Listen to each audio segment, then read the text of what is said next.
Air power ended the Pacific War in a way beyond the imagination of any of the visionary pre-war strategists. None of the Japanese or American planning have been conducted with any idea of the two weapons which would bring the war so completely and so suddenly to an end: the Boeing Superfortress and the atomic bomb. Conventional air power had gone a long way toward defeating the Japanese, but they were determined to resist an invasion with every weapon at their disposal. The Japanese were a homogeneous nation, 100 million strong. They were willing to die for their country and for their emperor.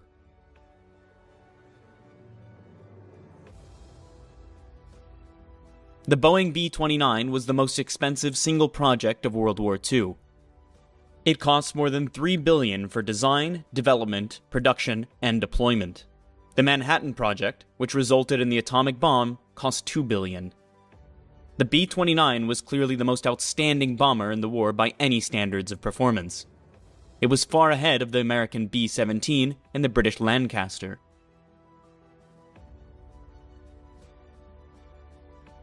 The Superfortress was the joint project of a few visionary American corps planners. They were aided by General Hap Arnold, who pushed the program through the spite of many hazards.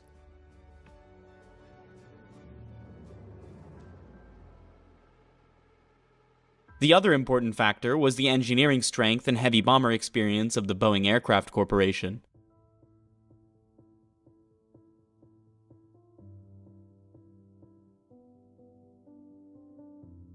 By 1940, it seemed possible that England would be invaded and occupied.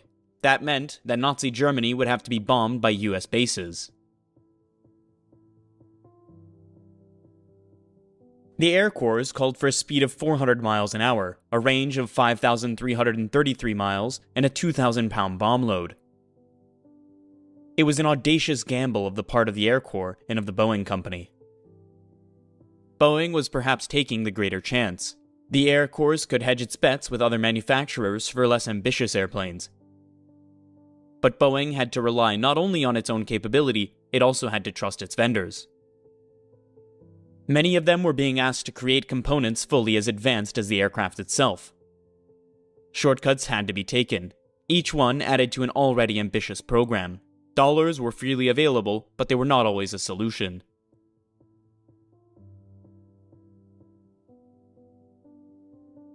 The handsome, streamlined airframe was a radical departure from all previous Boeing practice. It involved new metals and new fabrication techniques.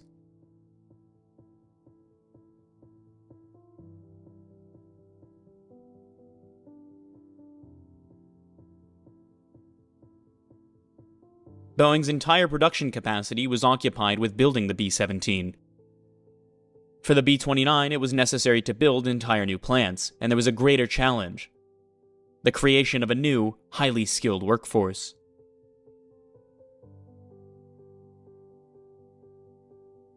Vast schools were established on the factory sites, with 90 days of training or less.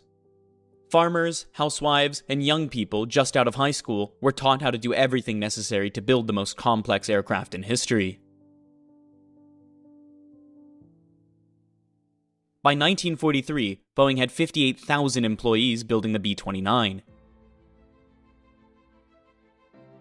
Boeing knew from the start that its greatest question mark was the unproven engine.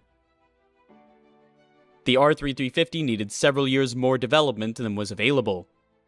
It would go into the field unready. It would be a constant nightmare to mechanics and a worry to pilots taking off with too heavy loads from too short runways.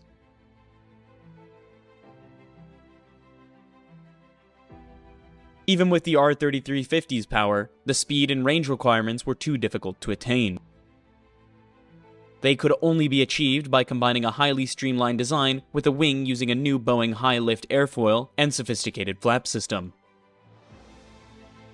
The USAAF thought Boeing's approach was too radical. They thought the wing loading was too high, and that its pilots wouldn't be able to handle the airplane. They cited the experience of the notorious Martin B-26 as an example. Boeing analyzed the B-26 and found that it had a low aspect ratio wing mounted on the fuselage in a way that induced drag. They explained that the B-26 problem stemmed out from bad design. They said that the B-29's excellent design would avoid difficulties. To achieve the necessary performance, the B-29 had to operate at high altitudes. For this, pressurization of the fuselage was mandatory. Boeing had experimented with pressurization in the Model 307 Stratoliner passenger plane, but no production bomber had ever been pressurized. The B-29 adopted a new three-bubble system.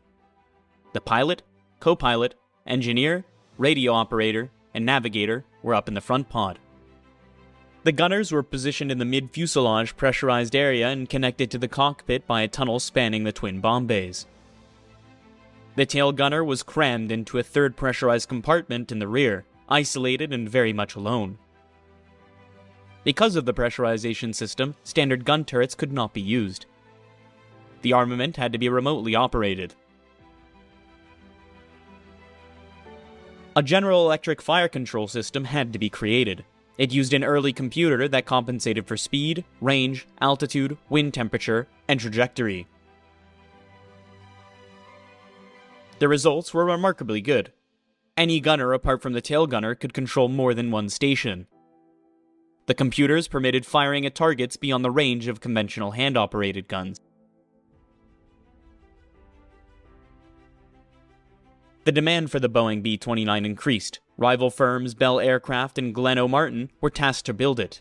Boeing felt it was being asked to train competition for the post-war marketplace. By the time the XB-29 made its first flight on September 21, 1942, the USAAF had placed a mammoth order for 1,664 of the aircraft.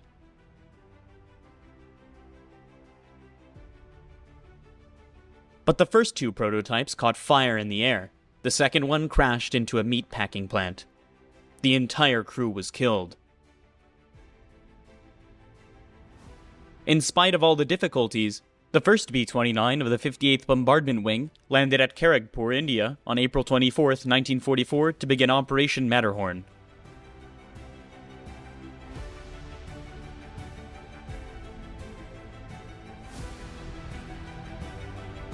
Operation Matterhorn was designed to knock out the Japanese steel industry.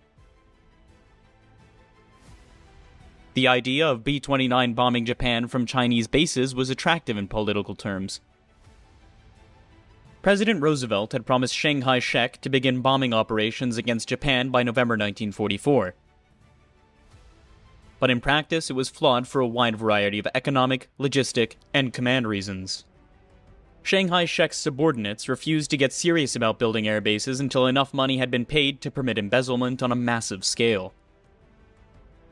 Army General Vinegar Joe Stilwell estimated that at least half of the $100 million in gold required by the Chinese was siphoned off to corrupt officials.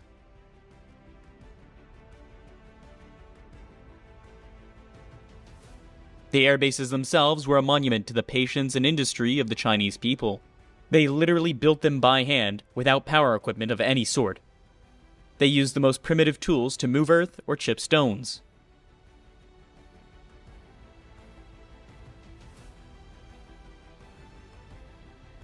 The operation was based on the assumption that the B-29s would support their own operations by flying gasoline over the hump, the high mountain passes in the Himalayas separating India and China.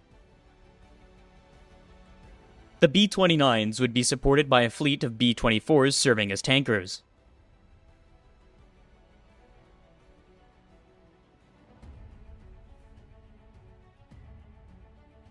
But the B-29 was a brand new weapon that had not yet received sufficient testing. It would be bad practice to subject it to continuous flights over the mountains.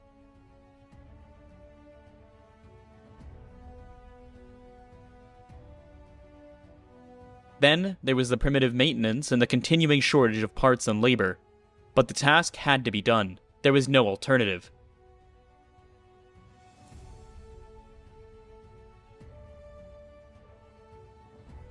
The complexity of the logistics was a function of the sheer size of the B-29 units. The Superfortress had a crew of 7.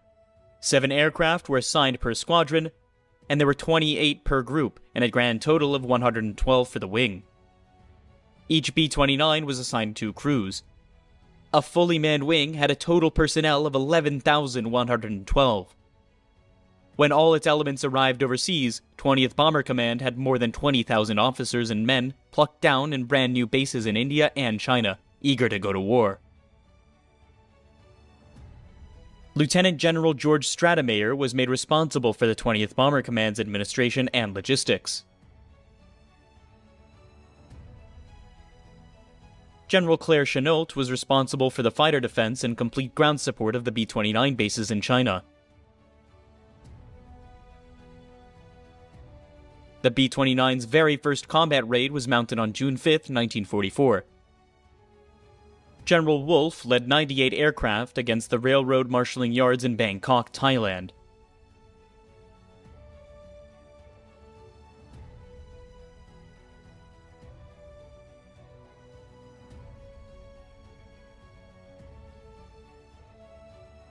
Five aircraft crashed en route, 42 had to make emergency landings. Later reconnaissance revealed that fewer than 20 bombs had landed in the target area. It was not a good start for the $3 billion program. The commanders were veterans on the European theater. They were not yet aware of how different the B-29 was from the B-17. Nor were they aware of how difficult the Japanese targets, geography, and weather were compared to Germany's. Hap Arnold demanded better results. He wanted an attack on the Japanese homeland. On June 15th, Wolfe launched 92 B-29s from India. Of these, only 79 reached their Chinese staging bases. 78 were dispatched on a night raid against the steel mills of Yawata and Kyushu, Japan. Each plane carried 2 tons of bombs.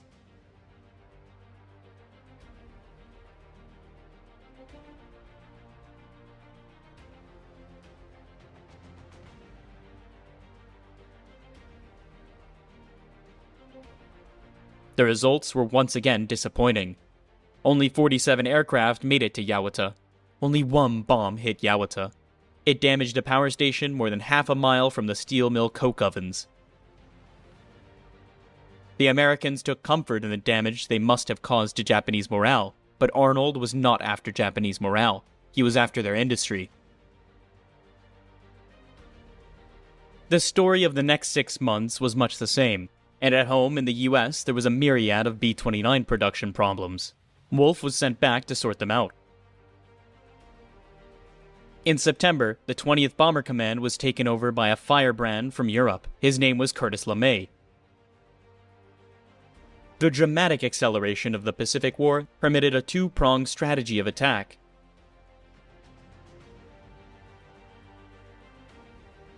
From bases in Chengsu, China, the 1,600-mile operating radius of the B-29 permitted it to hit targets from Manchuria through Japan all the way down to the tip of French Indochina.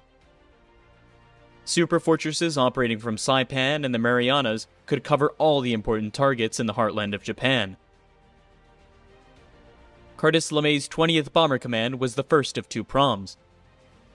To provide the second, the 21st Bomber Command was established in November 1944. It was to operate out of new airfields in the Marianas Islands.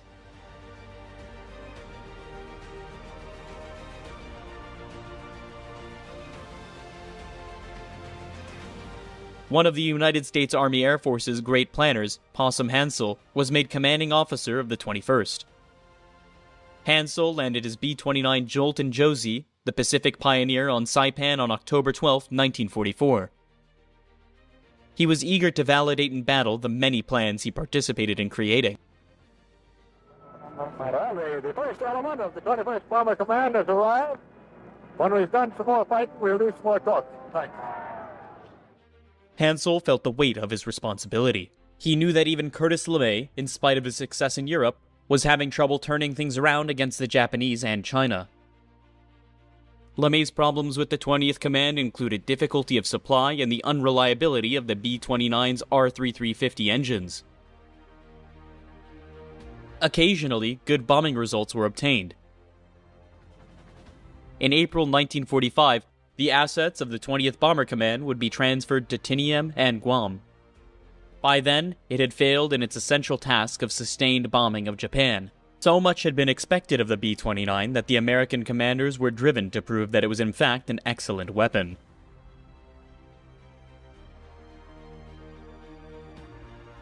At the very highest levels of command, where people were aware of the Manhattan Project, the urgency was even greater.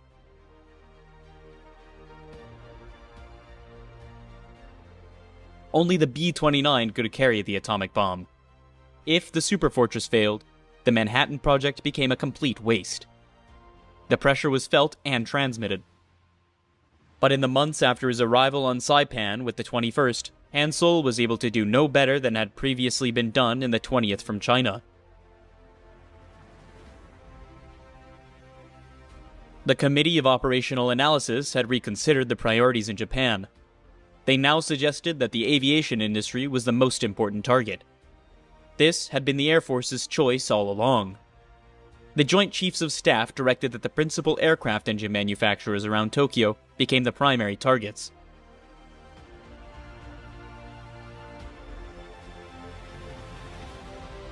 The long series of attacks on Tokyo would be helped by the incredible bravery and skill of the crew of an F-13. The F-13 was the unarmed reconnaissance version of the Superfortress.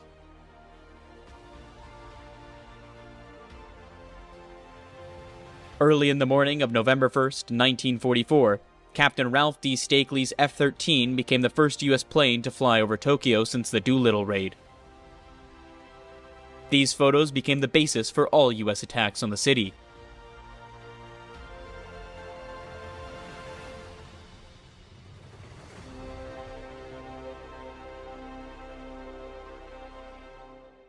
Hansel's first strike on Tokyo was to be called San Antonio 1. After much training and many postponements, San Antonio 1 began at 6:15 a.m. on November 24th.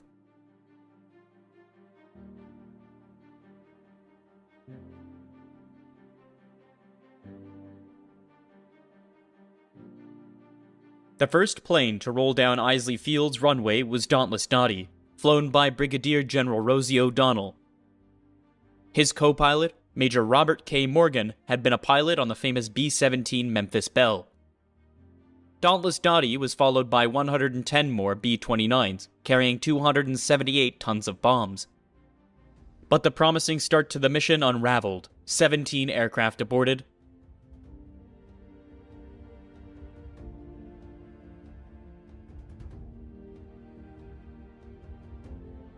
Six more found themselves unable to bomb for mechanical reasons. The rest were caught up in a 120-knot wind. It was the infamous jet stream, then only just being recognized. They were swept over the target at a blistering 445 miles an hour. It was too fast for accurate bombing. But on the positive side, Japanese fighters' resistance was light. Flak was ineffective. Once again, reconnaissance photos showed the bombing results to be totally inadequate. Only 16 bombs had been observed to hit the target area. By now, the B-29 was performing fairly well. Extensive modifications had improved the reliability of its engines. But bombs were still not hitting the targets.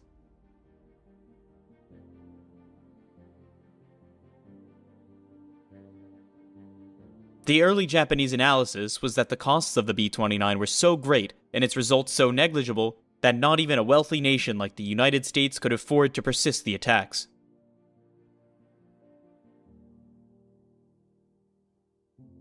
But unknown to all of the Japanese and most of the Americans, a change was in the wind.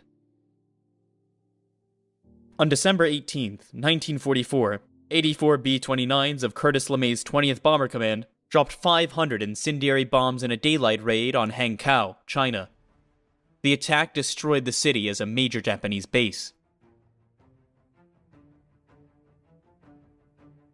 As a result of the success of LeMay's incendiary raid, Hansel's 21st Bomber Command was ordered to take a test raid on the city of Nagoya in Japan. It would be made by at least 100 B-29s, all dropping incendiary bombs.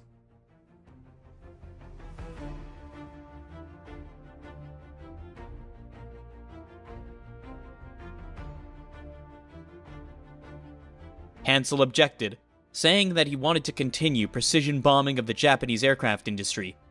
In doing so, he put his career on the skids. You can buck the brass in the military, but only if you succeed. A test raid was run on Nagoya on January 3, 1945. 97 B-29s carried mostly incendiary bombs. It was not a good mission. Only 57 aircraft bombed the designated target. Damage on the ground was slight.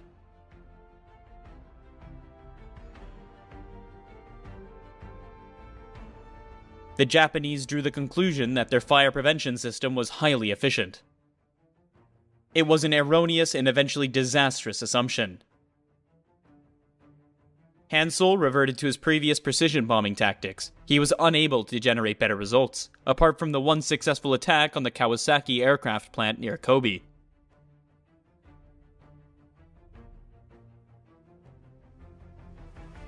The one success didn't help Hansel.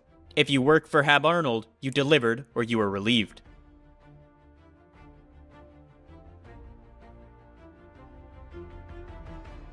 Hansel was relieved by Major General Curtis LeMay. Hansel's forte was planning. The time for planning was past. Now was the time for direct action, which was Curtis LeMay's strength. As a new commander, LeMay received more latitude than Hansel. He made 2 attacks using Hansel's method. Then he put 69 aircraft over Kobe to drop incendiary bombs. There was heavy fighter opposition. 2 B-29s were lost and 35 badly damaged. But the city of Kobe was hurt. More than 1,000 buildings were destroyed.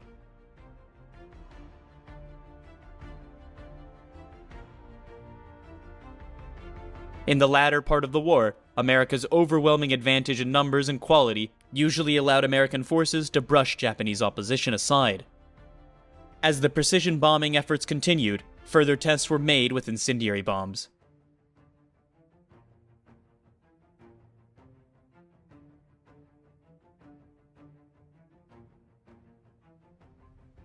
In a heavy attack on Tokyo on February 25th, almost 30,000 buildings were destroyed, but the precision strikes against Japan continued to be ineffective. Enemy fighter opposition stiffened. In the series of attacks in February, 29 B-29s were lost to fighters, 10 were lost to flak.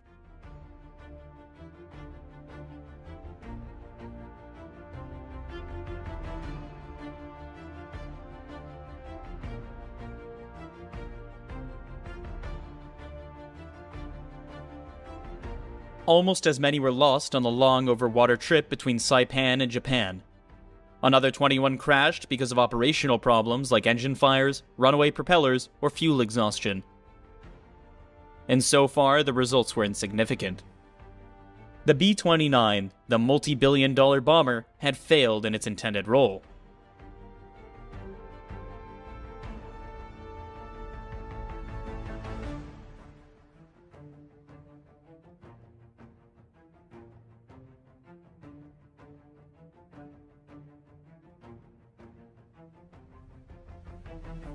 But Curtis LeMay already had the remedy in mind. LeMay was aware that he was as vulnerable to have Arnold's impatience as any other man. He decided to try tactics he'd long considered and which had been carefully tested in the United States. It was the common opinion that Japanese cities were much more vulnerable to firebombing than those of Germany. And although Japanese industry was spread out into residential areas, it was still far more concentrated than its German counterpart. The B-29 had been designed from the start as a high-altitude bomber. In the European theater, it would have had to remain so. But conditions were different in Japan. Anti-aircraft guns and searchlights were not radar-controlled. It was reported that there were only 2 night fighter units in the homeland.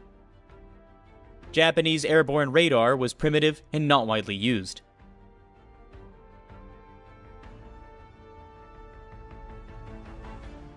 Without notifying General Arnold, LeMay decided to launch a series of maximum-effort, low-level incendiary night attacks against Japan.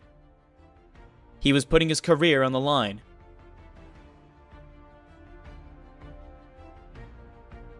Night bombing offered many advantages. The winds were not so strong. The B-29's navigation system operated more efficiently, flying at lower altitude, easing the strain on the engines, lowering the fuel consumption, and leaving behind armament and ammunition permitted as a much bigger bomb load. About 12,000 pounds per plane.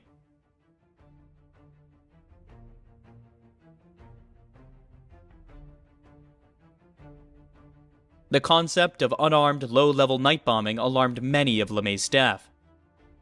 The word murder was quietly mentioned, but never to LeMay. The first raid was set for the night of March 9th. 334 B-29s carried almost 2,000 tons of bombs. The aircraft in the lead squadrons were to act as simple pathfinders. Their napalm bombs were intended to start major appliance fires, which would require the mobilization of all the Japanese firefighting equipment. The rest of the B-29s each carried 24 cluster units of M69 incendiary bombs. The M69 was designed by a high-level group of American scientists and engineers, some of whom were also involved in the Manhattan Project. Each M69 was only 20 inches long and 3 inches in diameter. It weighed just over 6 pounds. On crashing through the roof of its target, it was designed to detonate and spew out flaming gel as far as 30 yards. The gel stuck to whatever it hit, and it burned with hellish intensity.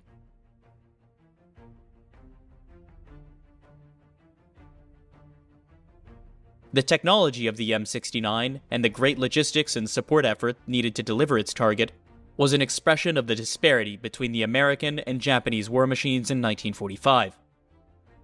The Japanese simply had no counter and no equivalent. On the evening of March 9th, it took almost 3 hours for LeMay's entire forces of B-29s to get airborne. The bombers would approach Tokyo individually at altitudes from 4,900 to 9,200 feet.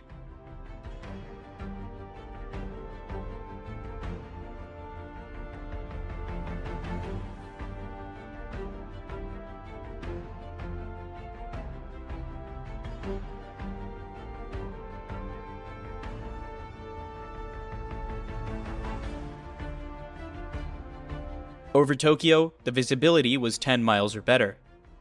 The napalm bombs of the Pathfinder aircraft started fires that were fanned by a brisk and rising wind. The initial attack hit a 12-mile square of the most densely populated part of the city. The fire spread rapidly and the results were devastating. The fire services were overwhelmed within 30 minutes of the attack. A firestorm swept the city. More than 1/4 of a million buildings were destroyed. More than 1/4 of the city's houses were gone. More than 1 million people were homeless. 83,000 dead. 160,000 injured. The Japanese were horror-stricken. There was no way to comprehend the disaster of this magnitude. It completely overrode the ideas of national superiority and the samurai spirit, and of the nation's place in the sun.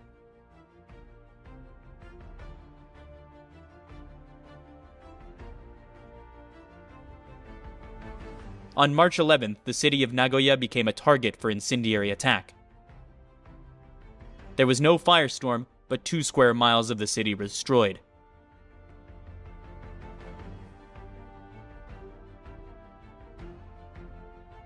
Osaka was attacked on March 13th. The city was blanketed by cloud cover and the B-29s were forced to use radar bombing.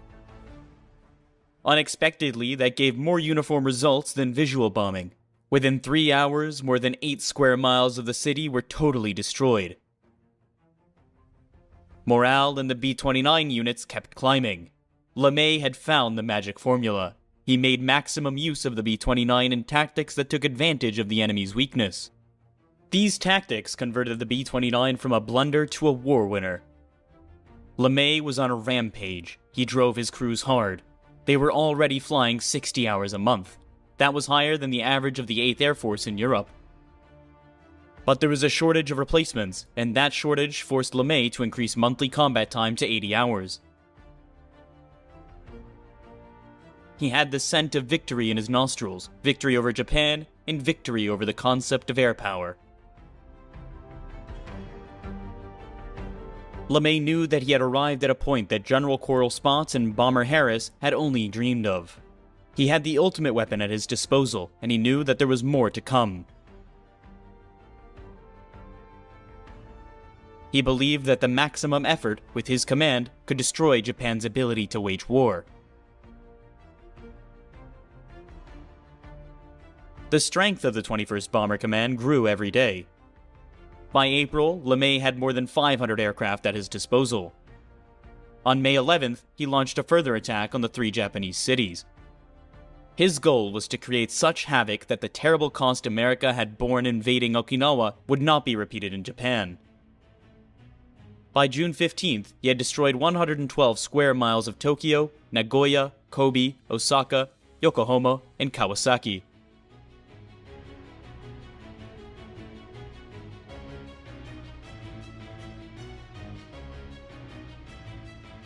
His B-29s had now the benefit of long-range escort fighters, P-51s from Iwo Jima.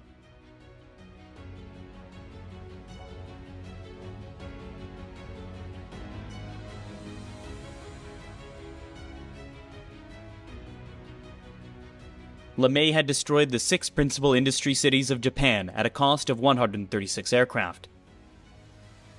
The American loss rate 1.9% was acceptable, but the reality of it was still horrific. Japan was not able to stop this destruction. It lacked anti-aircraft guns, radar, and fighters to repel the invaders. It lacked fire engines, bomb shelters, and hospitals to help its citizens.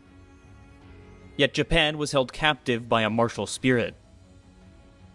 That spirit had served the country ill on almost every battlefield in this war, but the government voted to fight on. LeMay and the 21st Bomber Command had brought Japan to its knees, but it would not surrender.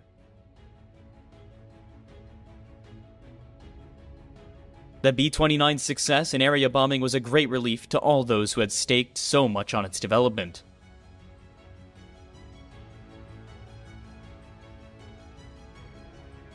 At the time, few people were aware of the Manhattan Project, and the essential role of the B-29 would have been in the successful delivery of an atomic weapon. By July 1941, a decision had been made to create an atomic bomb before the Germans did. The Manhattan Project eventually employed 120,000 people, including the country's top engineers and scientists. On July 16, 1945, an experimental bomb was detonated with results that were incredible even to those who had created it.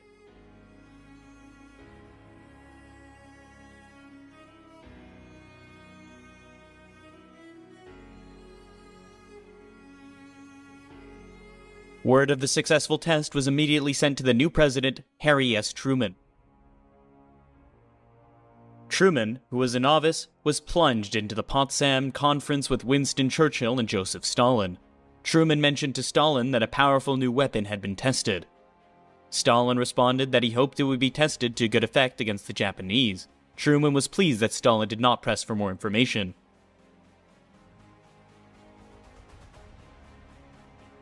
He was unaware that Stalin already knew what he needed to know from the Soviet spies at the center of the Manhattan Project.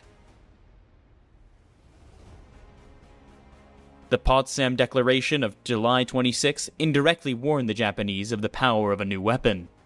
It stated that the only alternative to surrender was prompt and utter destruction. Japan was badly wounded by the B-29 raids. It was also cut off from food and industrial imports. Japanese leaders were fully aware that the war was lost, but as yet had not found a way to acknowledge it. A cultural phenomenon emerged unfamiliar to the West. It was mokusazu, a time-honored technique by which a Japanese officer would take refuge in a lofty silence when he did not agree with or did not understand an order. When the new Japanese Prime Minister Suzuki announced his response to the Potsdam Declaration, he used the term mokatsu. He meant to say, in essence, no comment. But his remarks were translated as meaning that Japan was contemptuously ignoring the declaration. It was a fatal error.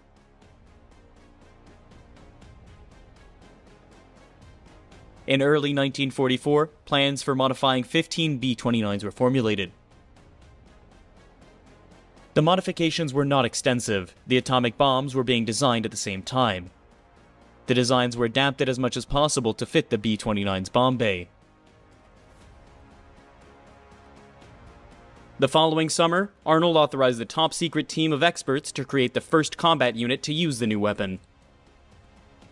Colonel Paul W. Tibbets Jr. was elected as commander of the new 509th Composite Group. The remainder of the group was handpicked to get the best possible people. For a long time, Tibbets was the only person in the 509th to know the true nature of the mission. The special facilities required for handling and loading the bomb were prepared in Tinian in the spring of 1945. By July, the 509th and its specially modified B-29s were in place. Further training began immediately with 6 specialized missions. Some of them involved harassment bombing of isolated garrisons on the islands of Truk and Marcus. After July 20th, the 509th crews executed 38 sorties, gaining experience in the precise tactics to be used when the atomic bomb was dropped. These sorties also made the sight of small formations of B-29 seem customary to the Japanese.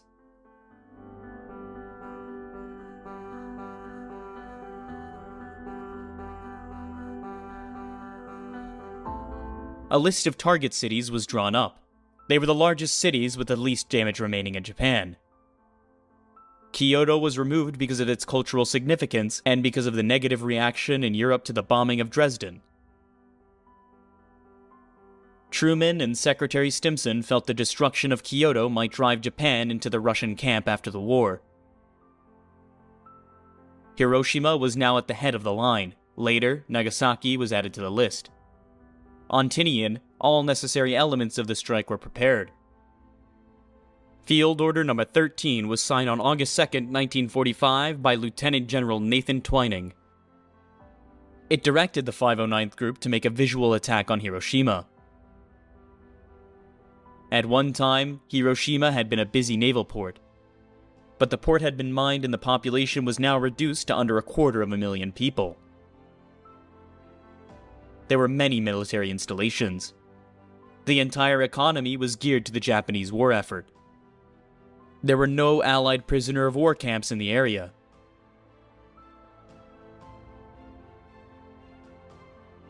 Seven aircraft were assigned to the mission. Leading the principal force was Tibbets and Enola Gay, named after his mother. Enola Gay was accompanied by 2 escort planes, crammed with cameras and observers to record the event. 3 aircraft were assigned duty as weather planes, 1 was designated a spare. On August 4th, the crews were told that the exact nature of the mission, and one of the bombs predicted 20,000 tons of TNT power, but even then they were not told it was an atomic bomb.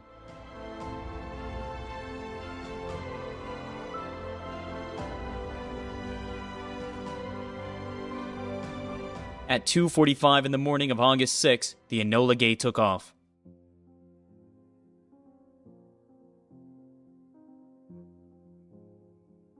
5.5 hours later, Tibbets received word that the weather and visibility were good. At exactly 9:15, Enola Gay was flying at 328 miles an hour at 31,600 feet. Bombardier Major Thomas Farabee dropped the bomb.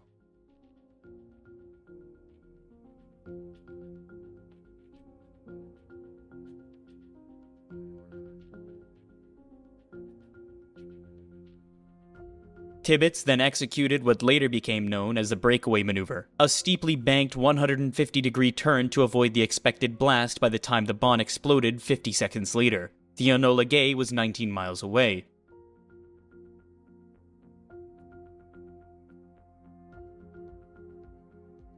At detonation, there occurred the fireball, followed by the swiftly rising mass of smoke that turned into the notorious mushroom cloud.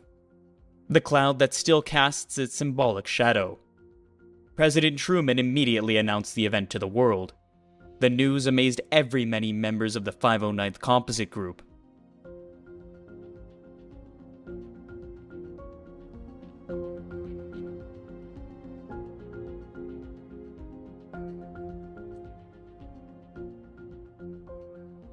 The Japanese reaction was confused. Officially, they diminished the results of the attack. They said that it was only a new bomb which should not be made light of. Certainly not. 4.7 square miles of Hiroshima's center had been obliterated. More than 40,000 buildings were destroyed. Almost 80,000 people were killed. 171,000 were made homeless. LeMay's B-29s and the US Navy's carrier forces maintained pressure against Japan while the sole remaining atomic weapon in the world was prepared for use. The second and last atomic mission of the war began at 3:49 on August 9th. Major Sweeney and his crew flew boxcar. They traded their aircraft, the Great Artise, to Captain Frederick C. Bach. Sweeney's mission was as troublesome as Tibbet's mission had been trouble-free. The primary target was Kokura, but it was weathered in. Sweeney made 3 bomb runs. The bombardier couldn't see the target visually.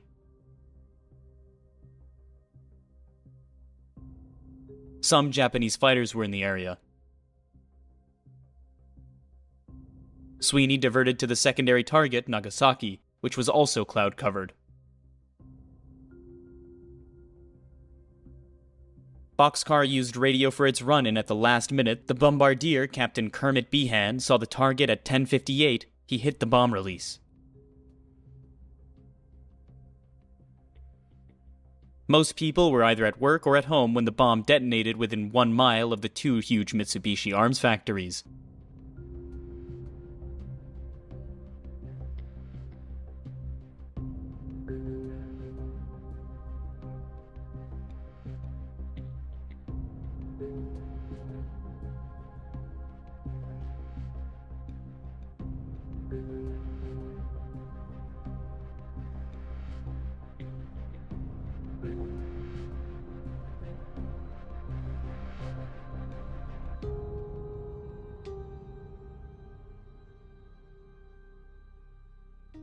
Nagasaki's bowl-shaped terrain confined the effects of the bomb to a relatively small 1.45 square mile area. Approximately 35,000 people were killed.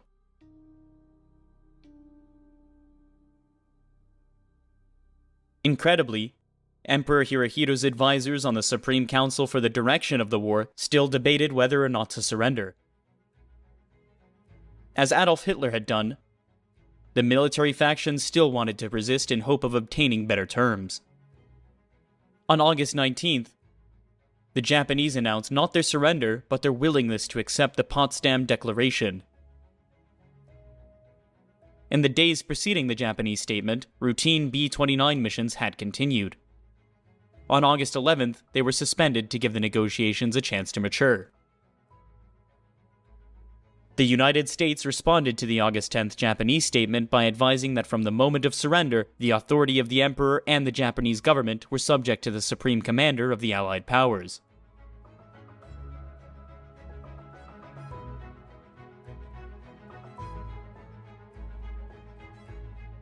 When no word came back from the Japanese government, LeMay's B-29s were authorized to resume attacks. General Arnold had long waited his own Tokyo Millennium, 1,000 aircraft over Tokyo, while General Spaatz would have preferred to use such third atomic bomb if one had been available. LeMay was able to meet Arnold's wish. He put up a total of 828 bombers and 186 fighters over 1,000 aircraft all over Tokyo on August 14th. Before the last aircraft had landed, Japan had surrendered.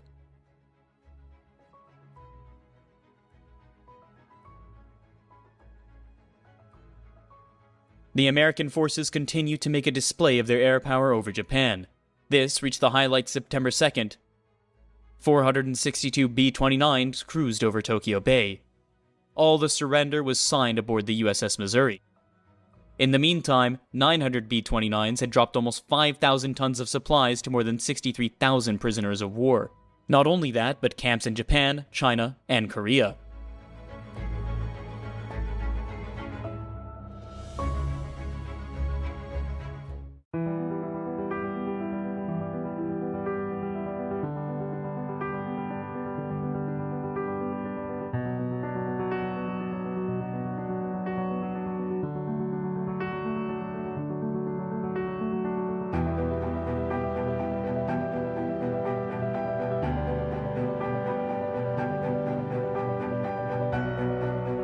They came home shot full of holes too numerous to count, with chunks of engine missing and hydraulic fluid bleeding through their gaping tears in the aluminum skin. Love them or hate them, nobody's ever questioned the Republic P-47 Thunderbolt's ability to bring a pilot back safely. It absorbed, as I said, a tremendous amount of damage and would still fly. The inline engine wouldn't absorb anything. The radial engine, you know, we had cases of people losing several cylinders and still coming back. They would really take, like I said, really take a beating from being shot up or anything, more than any other aircraft. They were really a tough bird. There was one case when I was waiting for takeoff and the plane came in and landed, and it had been hit in the engine, and one piston was flipping up and down in the air, and the other piston was gone, and the plane flew in and landed, and the guy pulled off the runway. He didn't taxi it in, he got out. 47 was a great airplane for that. It absorbed tremendous damage and still fly. The group commander took it through a tree. Literally, the aircraft went through, the tree was the loser, and the wings didn't come off, but he just forgot what he was flying and what altitude he was at and went through a pretty large tree. Lots of damage, structural damage on the wings, but the aircraft came home. I don't think that I know a 51 wouldn't have done it. I don't think a 40 or I don't think a 38 would have done it. So it was that kind of an aircraft. I had dropped my bomb, done my job. I headed home. I get back and I land, and people are running alongside the aircraft pointing at it as I taxied. And I lean out and look, and the whole side is covered with oil. And when I got out, I got a hole a foot big in the engine and 2 cylinders missing. But it ran fine. For 2 critical years, the P-47 Thunderbolt served as the backbone the U.S. Army Air Force's fighter force, battling on every front in every conceivable climate and terrain. The P-47 played a major role in the defeat of the Luftwaffe in the skies over Europe. Yet since the end of World War II, the P-47 has been overshadowed by the fame and glamour of the Lockheed P-38 and North American P-51 Mustang. I think it's comparing a racehorse to a plow horse. The P-47 was I think you could describe it as the bare knuckles brawler. It wasn't the sleek thoroughbred as the Spitfire. It wasn't the graceful, pre-war design of the P-38 that was like the Buck Rogers fighter plane of World War II. I mean, the P-38 was what everybody dreamed of. The Thunderbolt, I think, what endeared itself most of all to the pilots was the fact that it had tremendous firepower. It could carry a huge load for ground support, which is exactly what it was best at, I think. And it could take incredible amounts of battle damage. I mean, you've seen pictures of airplanes that have hit trees. They've got cylinders knocked off the engines. The cowling's gone. The wings are canted back. Just the leading edge of the wings are just beat off. The gun barrels are torn from the airplane, and it flies all the way home and brings the pilot back. I think that is the greatest quality of the airplane. By war's end, over 15,600 P-47s had been produced, more than any other American aircraft, save the consolidated B-24 Liberator. Even today, the P-47 Thunderbolt inspires intense emotions amongst the pilots assigned to fly it. After sharing the air with the 47, a pilot either came back a devoted converse or appalled that the Republic ever designed such a monstrous fighter.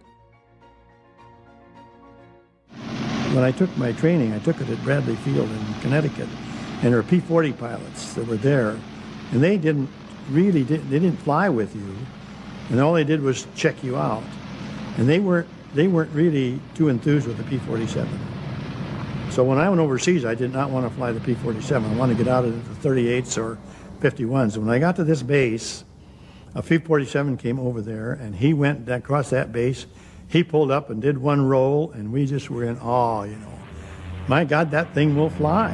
And I went from 1 inch tall to 10 foot tall. It was a great experience looking back on it, flying the 47. It was a very forgiving aircraft, and the work that we flew it, used it for, was great. But, you know, it's like anything. A driver of a car, airplane drivers are the same way. You fall in love with something, and you don't want to trade. You don't want to get rid of the things. And, you know, we weren't smart enough to know that, well, it's probably going to save your life many more times than the 38 might, because it's not as vulnerable as an inline engine aircraft, whether it's a 40, 51, or 38, but it still was not my first love by any means.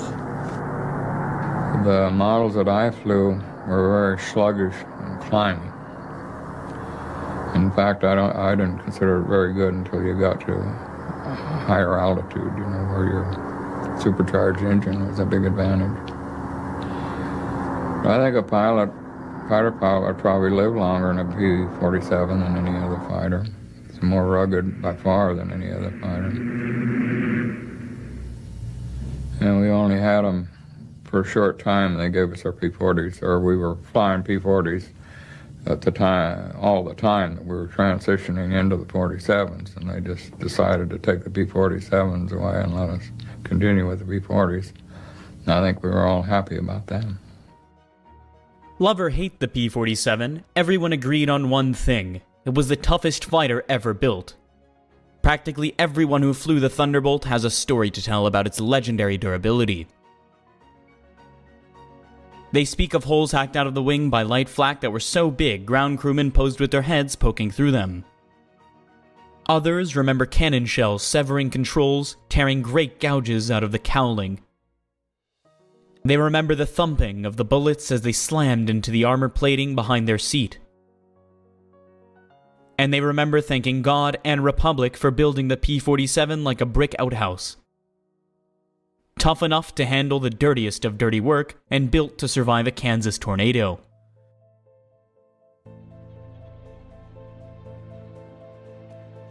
The P-47 owes its genesis to a Russian émigré turned aircraft designer named Alexander Dziewierski. He had come to the United States between the wars and had started his own aircraft company in the 1930s.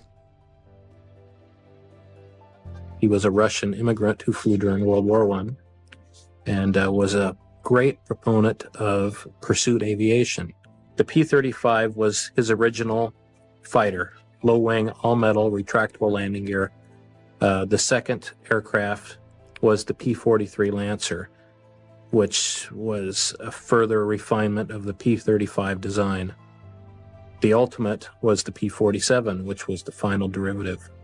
Just before World War II, Dziewierski Aviation became Republic Aviation, and the same design team that worked on the P-35 went with Republic and began working on their first major project, which was the P-43 Lancer. And you can see a real clear lineage in the development of the P-47 based on these three designs. The P-35, the P-43, the P-47 all share common characteristics and resemble each other.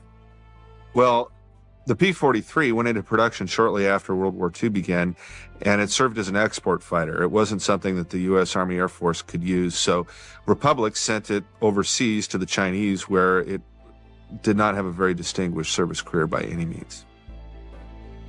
Designed to be a high-altitude fighter, the P-43 has a top speed of 350 miles an hour and could carry a pair of 50 caliber machine guns in the nose and 430 calibers in the wings. Initially delivered in September 1940, the P-43 impressed some with its high service ceiling of 38,000 feet. Nonetheless, the Lancer proved inferior to most fighters of the day, and the Army Air Corps used them only for tactical reconnaissance training in the United States. The P-43 was a failed design. There was no way Republic could look at this as anything but a failure. And here they were in the middle of wartime America. They needed to be able to come up with a design that would be effective not just from a cost standpoint and a contract standpoint, but also they were interested in building a war-winning aircraft. And they chose to go the evolutionary route. So they studied their design. They studied the failure. They examined the reasons why. They got back reports from operational units and decided to progress in a slightly different course. But they did extract some of the better attributes of the P-43, and they applied them to what became the P-47 program. In 1939, the Army Air Force issued a request for a high-altitude fighter that could use the new turbo supercharger that Boeing had developed for the B-17 heavy bomber. Such an installation on the fighter would require the plane to be huge indeed, but that didn't deter Republic. After studying the Army Air Force's requirements, the company's chief designer quipped it'll be a dinosaur, but a dinosaur with good proportions. Because of the Army's specifications on this new fighter, Republic chose to design the P-47 around two main features. The first was a brand new engine called the Pratt & Whitney R2800, which was an 18-cylinder radial engine. It was just monstrous, and it provided 2,000 horsepower, which was far more than most any other engine of its day. So it was a very revolutionary engine.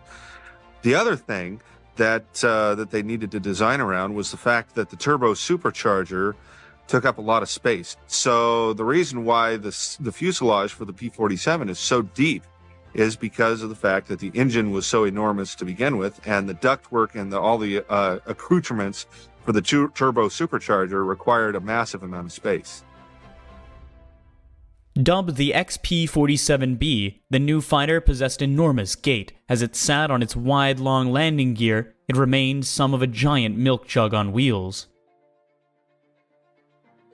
As a result, throughout the war, pilots and ground crew rarely referred to the P-47 as anything other than the jug.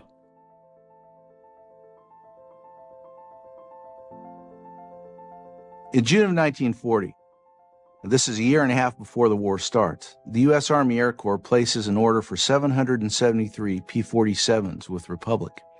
And this $56 million contract is really a rich plum for Republic to get. But it represents quite a risk on the part of the Air Corps with the slender resources that are available at the time.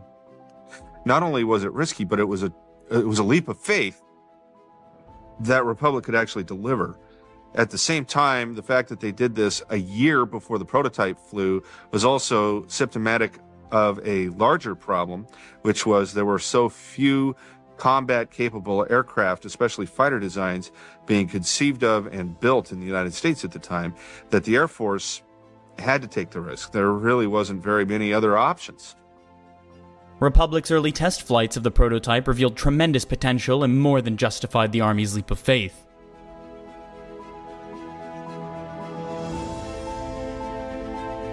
Though it weighed over 5 tons, the XP-47 could reach speeds over 400 miles an hour. In fact, at altitude, it was the fastest fighter ever built for the Army Air Force up to that time. Tests also show that the P-47 was an excellent formation aircraft. The 47, when you pulled the power on it, that huge nose out there was like running into a haystack, suddenly equipped. It was easy to fly formation because 38, you'd come in and overrun everybody. It was the first thing that we all learned when we had inline engine. You want to slow down early and sneak up on your flight leader. But on the 47, it was a beautiful airplane for flying close, very close. We trapped our flight leader one time. Two of us coming up the Irrawaddy River ran into the overlapping wings. And he would go like this, but you wouldn't dare do that in an aircraft that wouldn't stop or start as quickly as a 47. In close formation, you're leading on, 3 guys are flying on another guy. They're not taking their eyes off of it. They're flying on him all the time. They're looking at him all the time, especially you get into clouds. If you fly in the clouds, you got to be in tight formation, otherwise you can run into one another. And you have a mission. We had a mission one time, I think it was a 5-hour mission. We were probably 4 hours in the clouds. And 2 flights finished the mission. The guy was leading the group and my flight. The rest of them went home. got in trouble, and went home. The first production Thunderbolts rolled off Republic's assembly lines in early 1942. That spring, the Army Air Force decided that the 56 Fighter Group would be the inaugural P-47 outfit in the service. It was a historic decision that laid the foundation for one of the greatest legacies in Air Force history.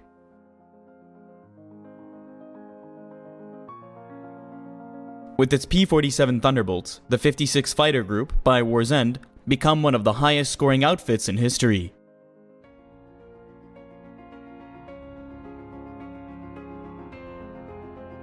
With dozens of aces in its ranks, the 56 became better known as the Wolf Pack.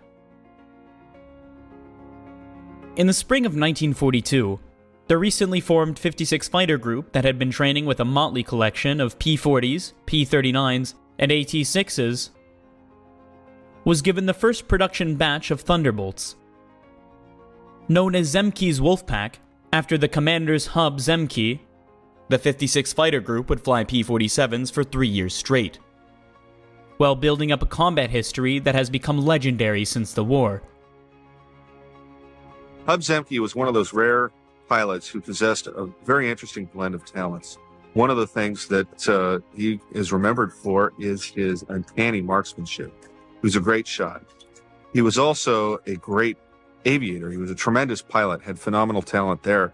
But what really makes him stand out and gives him kind of a uniqueness not found in other aces is the fact that he was a great leader of men as well. He could inspire and lead like few men of World War II. And because of that, and plus his other talents in the air, those combined really made him one of the great combat air leaders of World War II. 56 had most of the aces most of the time. And 56 wound up with the highest air-to-air victories of any group over in the 8th Air Force, and I think any group in the war. And they were second for total aircraft destroyed, but they were first in air-to-air combat. I was assigned to the 63rd Squadron, which was Comstock Squadron. In fact, there was 4 of us got there. There was it's 4 or 5, and we all finished our tours. And none of us were shot down. I bailed out once, and the other kids may have gotten wounded, but no, we all finished our tours. And that was really pretty good. In 1942, while still training in the States, the Wolfpack received the first P-47s. The unit's pilots soon discovered the new plane could be a handful. With some dangerous characteristics, the Thunderbolt could kill unsuspecting or inexperienced pilots with frightening frequency. You got going real fast and you approached the speed of sound, the plane started tucking. What do you do when it tucks straight down? And of course, the minute you start feeling that you pull the power off. And usually by the time you've changed the air a little bit, it'll start coming out and you're all right. I don't know of anyone, there were a couple cases where people did not get the power off fast enough and they went right straight into the ground. The 56 Fighter Group suffered many accidents in the course of working up with the P-47 in 1942. The reason for these accidents are pretty varied, but basically the bottom line was this. The pilots who were flying this new airplane were used to T-6s and BT-13s, fairly benign aircraft, and the P-47 represented a new level of power and performance that they really were frankly ill-equipped to deal with. So it was a tricky plane to fly. By the time they went to Europe, they had lost over a dozen pilots in training, which represents about 10% of the group dying before they even got into combat. The pilots had to learn that size didn't matter. The P-47 was simply huge, weighing in at over 13,500 pounds when loaded.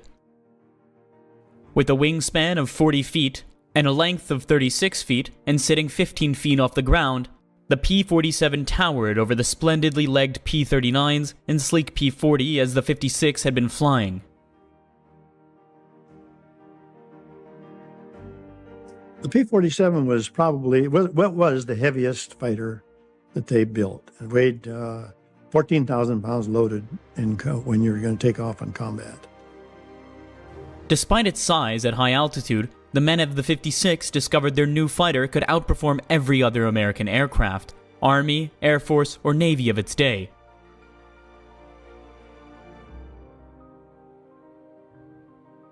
Its broad wing gave it tremendous agility at heights. Other aircraft could hardly maneuver effectively. Some converts were made right there, fast and brutish looking. The P-47 was the type of plane that could look like it got into a toe-to-toe fight, take a beating, but always come out on top.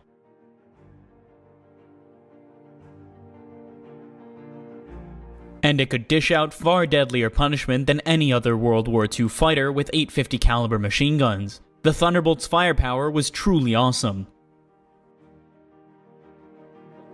I strafed trains one day and tipped a boxcar over on its side. Not exploded, just tipped it over from the impact. So tremendous firepower on those 850. Preyton Gross, a 354th Fighter Group Mustang ace, recalls being the receiving end of a P-47 attack when he was mistaken for an Me-109. P-47s coming in had thought they had two 109, and so they picking me off. They shot my canopy off. It was gone. My plane did a snap roll, was involuntary. And so I'm still alive, so I did a spin. I went into a spin.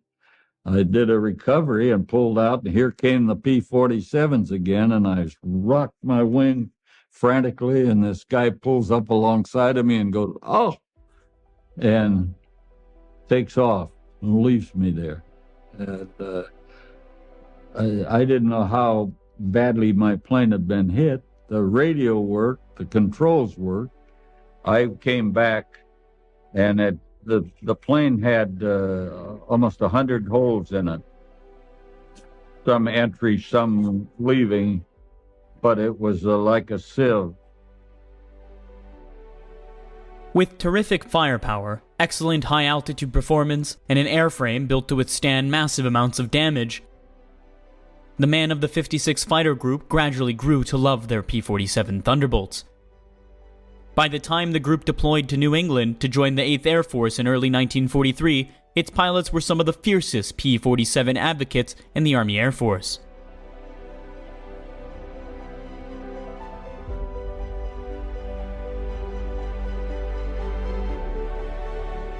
When the 56 Fighter Group reached England in January of 1943, its pilots were dismayed to learn that they weren't going to be the first P-47 unit into combat after all. As it turned out, the 4th Fighter Group beat them to the punch. Formed from the famous Eagle Squadron the previous year, the 4th Fighter Group converted to Thunderbolts just a few days before the 56 arrived in England.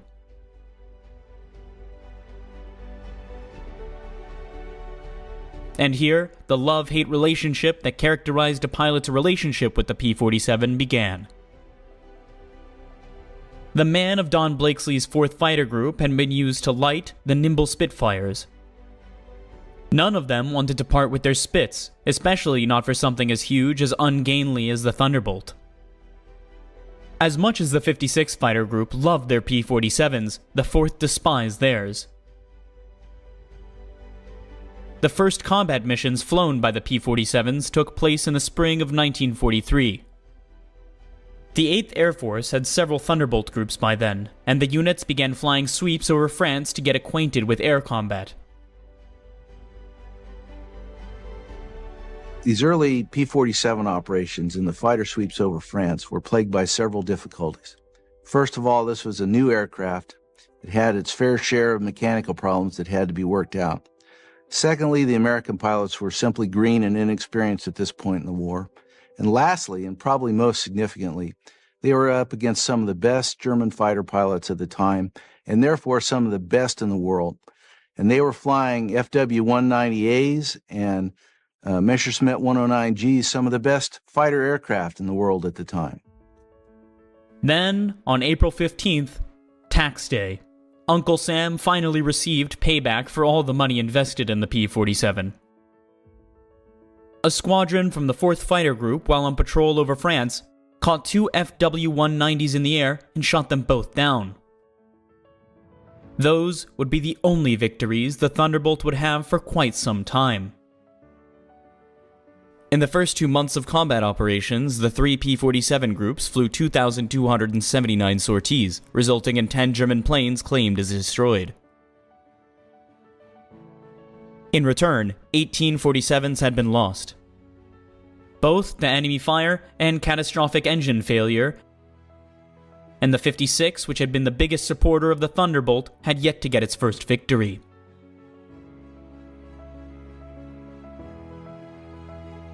Finally, on June 12, 1943, the 56 Fighter Group shot down its first plane, an FW-190. That seemed to break the pilot's bad luck. From then on, the 13th pilots from the 56 surprised the formation of FW-190s and blasted 3 of them from the sky without a loss. From then on, the 56 went on a rampage, more than earning the nickname the Wolf Pack. I had a 109, got a 109, I think, in December. We'd chased him from altitude on down, and we were really moving going down. And so I just stayed with him, and then he went into the clouds, so I pulled back up because I knew I'd overrun him. And sure, up there he came out of the clouds, and I went back down on him again and got on him and hit him right in the right wing, and he started smoking and went on crashed into the trees. So I don't know whether I killed the pilot. I didn't see a shoot. The 190 I got, the guy bailed out. And the Hinkle 111, I don't know whether, I don't think anybody bailed out of that. I didn't see anybody. I think we'd been escorting, and then if we had a little bit of gas, we might go down and see if we could find up a target of opportunity. And we ran across these guys, about 20 of them. We tangled with them, and we got 15. And one guy chased one guy, but he couldn't catch him. And we were on the deck, working on the deck, and I think we could outfly him on the deck. He couldn't get away from me. I could turn in and keep right with him, and so I just had him going and going, and he finally decided it was better get out than to get shot down. Towards the end of the summer of 1943, the P-47C was gradually replaced by the D-Mod. Initially, little distinguished the two versions. Prior to the fall of 1943, the P-47, including the D version, had really not proven itself to be effective as an escort fighter for the 8th Air Force. And the major problem was that they had this fuel-guzzling engine, and it limited their range so that they were unable to provide cover for the bombers into the main targets inside Germany. And this problem really isn't resolved until the P-47 D-15 model arrives in England. And this model has the ability to put wing tanks underneath each of the wings. Each of those wing tanks is 108 gallons. And that gives the P-47 D-15 the extra range it needs to begin to be effective as an escort fighter for the heavy bomber force. The Thunderbolt now had almost twice the amount of fuel of earlier versions. P-47s soon appeared over Germany within 150 miles of Berlin, wreaking havoc wherever they went. By the spring of 1944, the Thunderbolt had come into its own as a high-altitude escort fighter. Yet just as it reached its zenith, it was eclipsed by the longer-legged P-51 Mustang.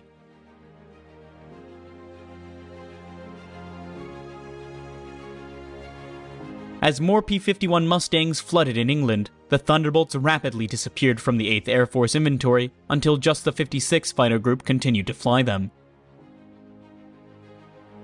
The 56 refused to change over. They loved their 47s, especially after the new wide-bladed propellers arrived that greatly enhanced the plane's climb rate and acceleration. Also by this point, Republic started to produce a lightweight, more powerful version of the P-47 that only the 56 Fighter Group used in combat. Designated the P-47M, it was the ultimate Thunderbolt. There's about 150 of them made. And they all came to the 56 Fighter Group, except maybe a couple generals got. Actually, it was the best propeller plane that was actually in the war. And I think it was clocked at the fast, I think about 470 or 480. I think the 351 is about 460. It was supposed to be and we were the fastest, actually it was the fastest plane that they had. The P-47M also came with a dramatically increased range, thanks to the advent of larger capacity external fuel tanks. This was the ultimate version of the Thunderbolt in Europe, and was finally able to stay with the bombers all the way through Berlin and back. You just cruise back and forth. If you're top cover, you just kind of weave back and forth. Or if you were maybe at the target, you'd go over the target and you just kind of weave back and forth over the target until all the bombers left, and then you'd go back. Usually you'd either have duty of taking them in, you'd pick them up at a certain point, you'd take them to a certain point, then another group would relieve you. And then, because we couldn't stay up there that long, see, the bombers fly, 8, 9, 10-hour mission, and depending how far it is. And then you'd go home, and they would take them so far, and then somebody else would pick them up and bring them home. Even in the war's waning months, the P-47 proved to be a formidable air-to-air adversary and continued to rack up an impressive toll against the Luftwaffe's best and latest fighters. My squadron flew one mission where I think they shot down 11 long-nosed F-190s. Eight P-47s shot down 11 long-nosed 190s and didn't lose anybody. But I was on the Riviera on R&R on that mission. So. By war's end, the 56 Fighter Group had become the top-scoring 8th Air Force unit in air-to-air victories. While the group lost 128 P-47Ss in combat, its pilots shot down 674 German planes and destroyed another 300 on the ground. With almost 1,000 planes to its credit, the Wolf Pack had more than proven that when used right, the P-47 could be a terror to all its foes. Throughout 1944, as its long-range escort role diminished, the 9th Air Force adopted the P-47 for a new role: ground attack.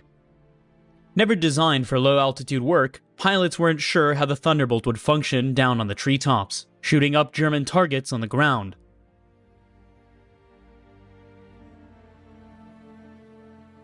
Though it didn't perform as well on the deck as it did at 25,000 feet, the P-47 soon more than proved its worth in the new role. In fact, by war's end, it had compiled a record so remarkable that it easily became the best American fighter bomber of the war. Among its many contributions was as the premier American ground support machine. This was the close air support fighter par excellence in the Normandy campaign. In fact, Saving Private Ryan, I thought, was an excellent movie. But at the end, where the tank busters arrive and save the day, they're P-51 Mustangs. It would have been, I think, more accurate and more representative of what actually happened to have those be P-47 Thunderbolts doing the ground support mission.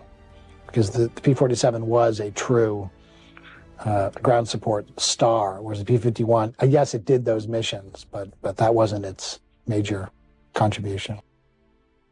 On the deck, the 47's ruggedness was its greatest asset. Many of the Thunderbolt pilots survived the holocaust of flak and machine gun fire thanks to the sheer toughness of his plane's hide. I was the number 4 pilot, being the youngest, or the newest, I should say, and tooling along, and suddenly the field out in front just lit up like a Christmas tree. I took something in the right wing that blew off every shell I had out there.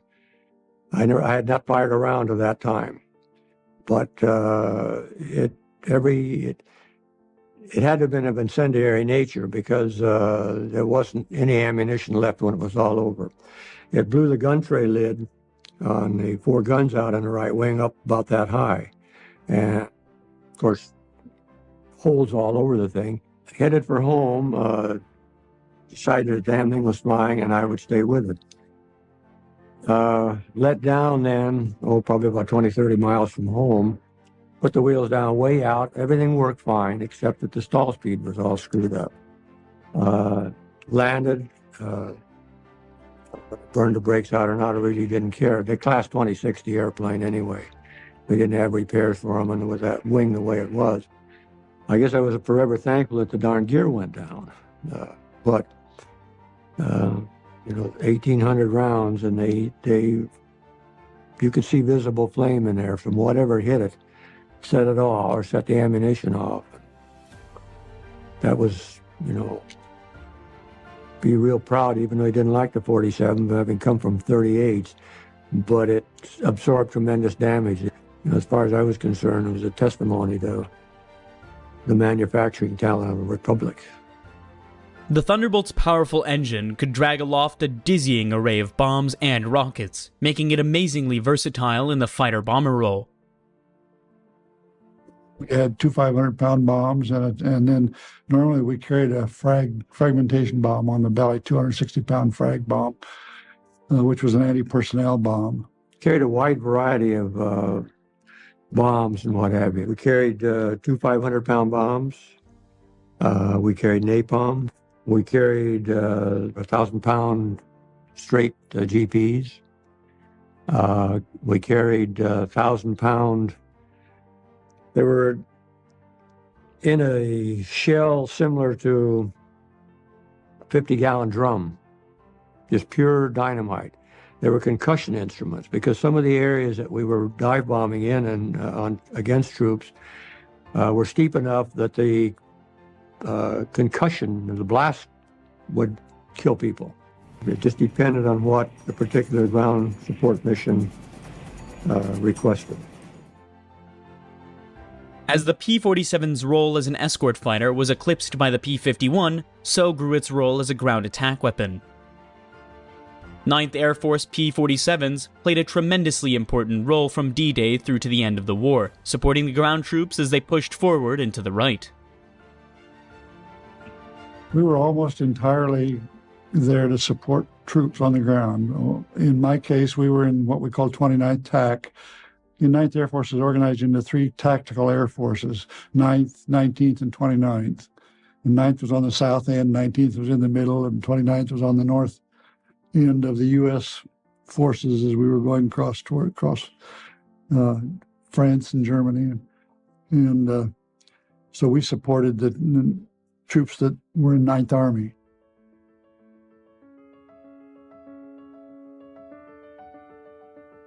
We would go out and they'd say armed reconnaissance.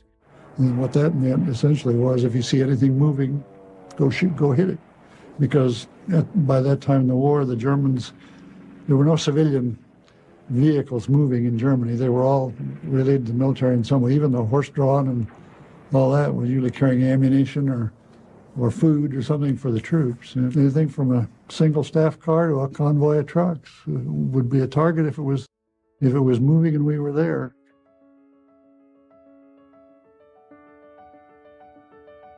I can recall a mission where we were strafing. There were about 4 or 5 large trucks. They weren't semis. They were big vans on a truck chassis, and just going down the road in convoy, and we were strafing those. And they were coming to an intersection, a 90-degree intersection in the road. And in one corner of that was a woods. And as my flight commander was pulling off the target, he just happened to look down the woods and said, "Hey, that woods is full of airplanes."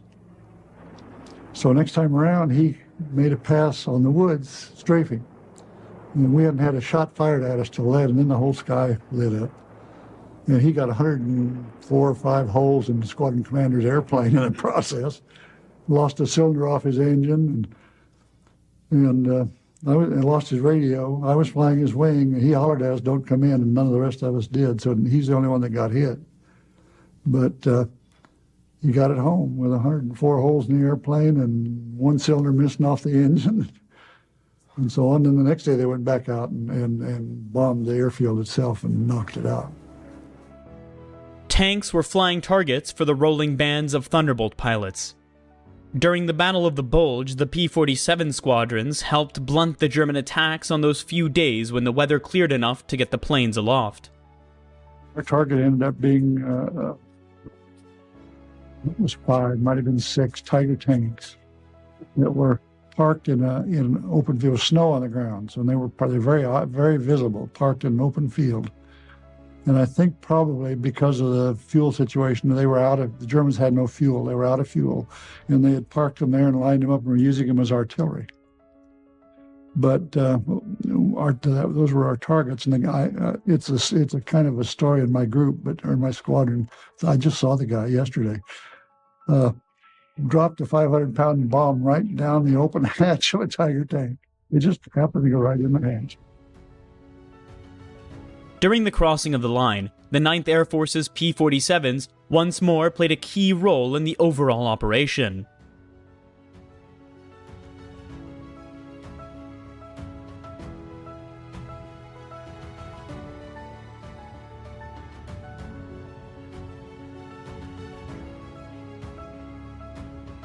Yet the Germans, with all their proficiency, were able to strike back with desperate intensity. We went up there with bombs and guns and waited to be hollered at for a target, something like that. We watched the paratroopers go in. And the Germans actually, when the paratroopers went across, I don't know how high they were, but I would guess 5,000 or 6,000 feet. The Germans actually lowered the 88s, the anti-aircraft 88s, and fired so that the shells broke amongst the parachutes. After the guys were out of the airplane, their chutes were open. And it was pretty bad. And you could just see that. And the gliders came in, they were getting hit too.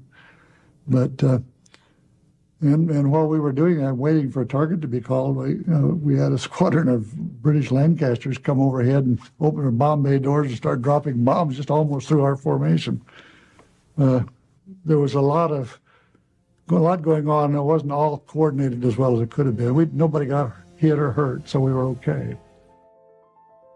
By war's end, Thunderbolt units had destroyed more targets than any other British or American fighter bomber. Tens of thousands of trucks, hundreds of tanks, thousands of aircraft, troops, and tons of supply went in flames as a result of marauding P-47 attacks.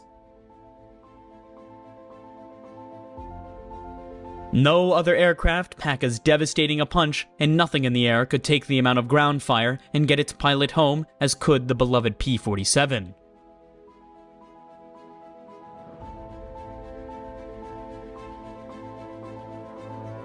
When the world celebrated VE Day, the JUG pilots in the 8th, 12th, 15th, and 9th Air Forces could look back the fight on their accomplishments, knowing they played a significant role in defeating the Nazi war machine.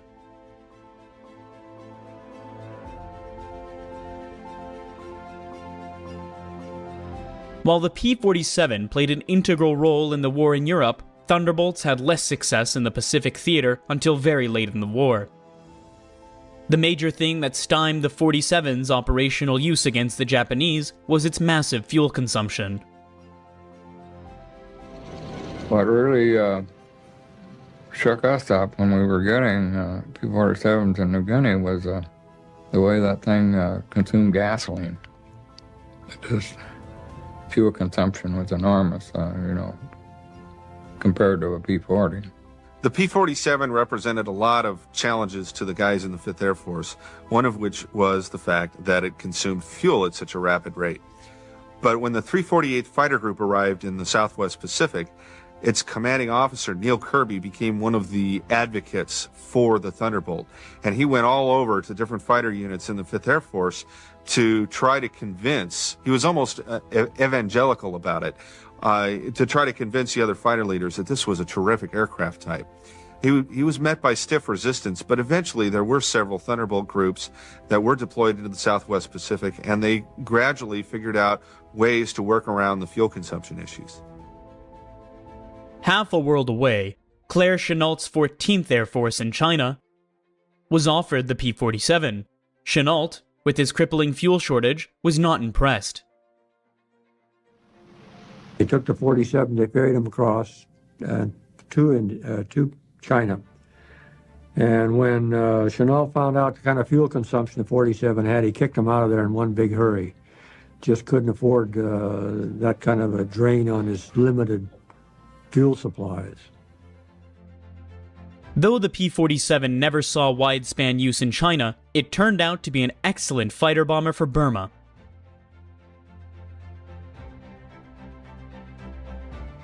Here, as in many other theaters, the 47's ruggedness saved many lives.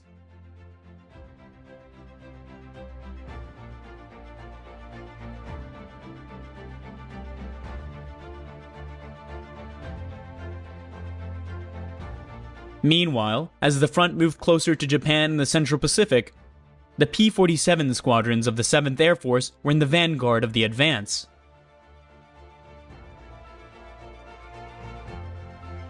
When the Marines and Army landed in the Marianas Island in June of 1944, the P-47s of the 318th Fighter Group were operating from the island within just a few days after the invasion of Saipan.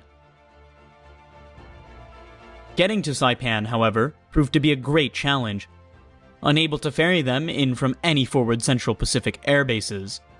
The 7th Air Force resorted to putting the 318th P-47 on escort carriers. The baby flat tops sailed to the Marianas laden with the ungainly Thunderbolts. Once off of Saipan, the men of the 318th climbed into their P-47s and catapulted off the narrow carrier decks.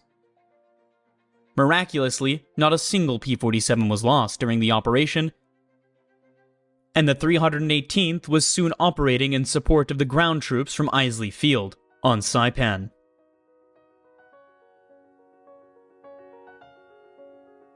It was the only time in history where Thunderbolts were launched from aircraft carriers and had been a rousing success.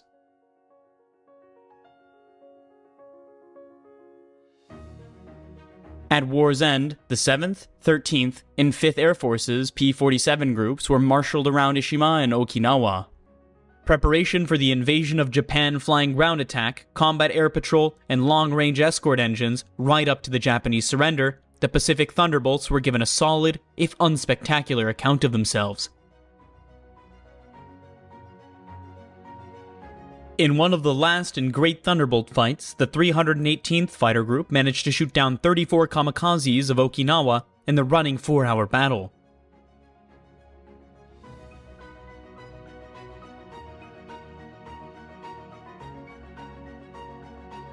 The last major production variant of the P-47 was the N model, and about 1,800 were built, and Republic Aviation had designed them specifically to overcome the vast distances involved in the Pacific War. The P-47N had a much greater internal fuel capacity, and they were capable of escorting B-29s all the way to Japan and back from bases on Iwo Jima and Okinawa. When Japan finally surrendered in August of 1945, the Thunderbolt had become the most heavily produced American fighter of its generation, with over 15,000 being produced. As an escort aircraft and ground attack weapon, the P-47 formed the backbone of the Army Air Force's fighter commands through the tough middle years of World War II. In the post-war years, the P-47 quickly disappeared. By the early 1950s, the once omnipresent P-47 had become as scarce as the dodo bird.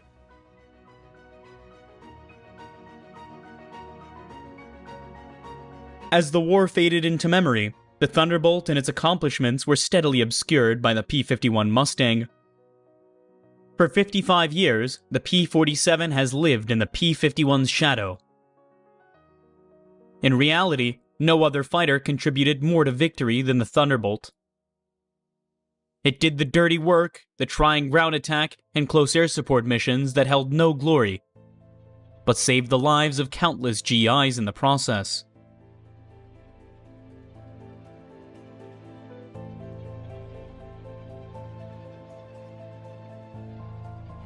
The P-47 helped crush the Luftwaffe in the air and on the ground, setting the stage for total Allied air superiority by leading.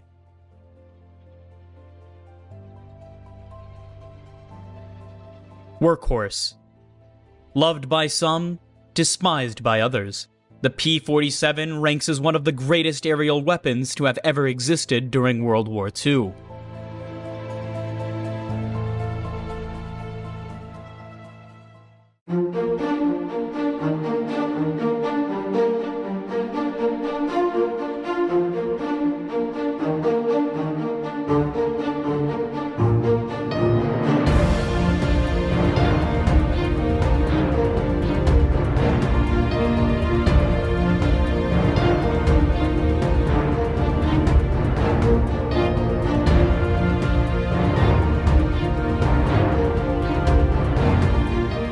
In the early days of flight, most planes were flying boats. Lakes, rivers, bays, and oceans provided ready-made runways.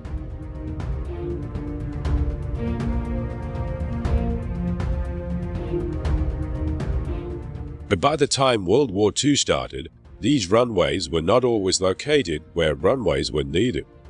So a shift to make runways and planes with landing gear became the usual configuration for aircraft. However, there was one seaplane that continued throughout the war and excelled in areas that other aircraft simply could not operate. Even though the plane was dated before the war started, it overcame its age to go on to be one of the most famous World War II planes in history. Consolidated Aircraft Company's PBY Catalina.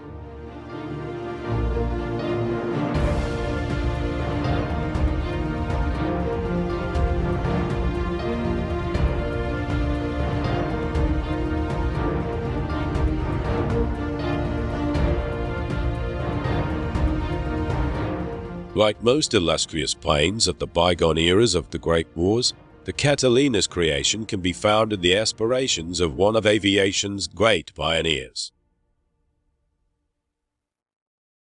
This is 1918 in the United States, and it's the day the airmail service begins. And such was the importance of the event that President Wilson attended to witness the posting of the first letter.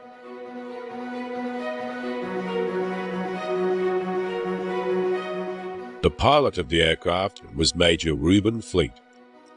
Fleet went on to form the company that produced the Catalina and many other outstanding aircraft.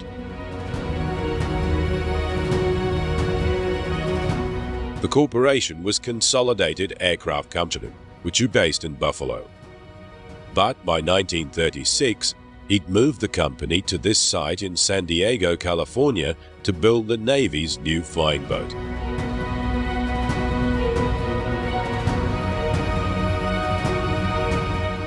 During the Depression, contracts were scarce and competition was tough, and this move was a huge risk for the fledgling company. But like many of his contemporaries of aviation development, Fleet took to the challenge. His chief designer, Isaac M. Lattin, was convinced that Consolidated could build a superior flying boat than what was already in service. His focus was on the airframe and improved engine technology. It's interesting to note that at this point all other seaplanes were biplanes. The Catalina was the first monowing to take to the water and the air.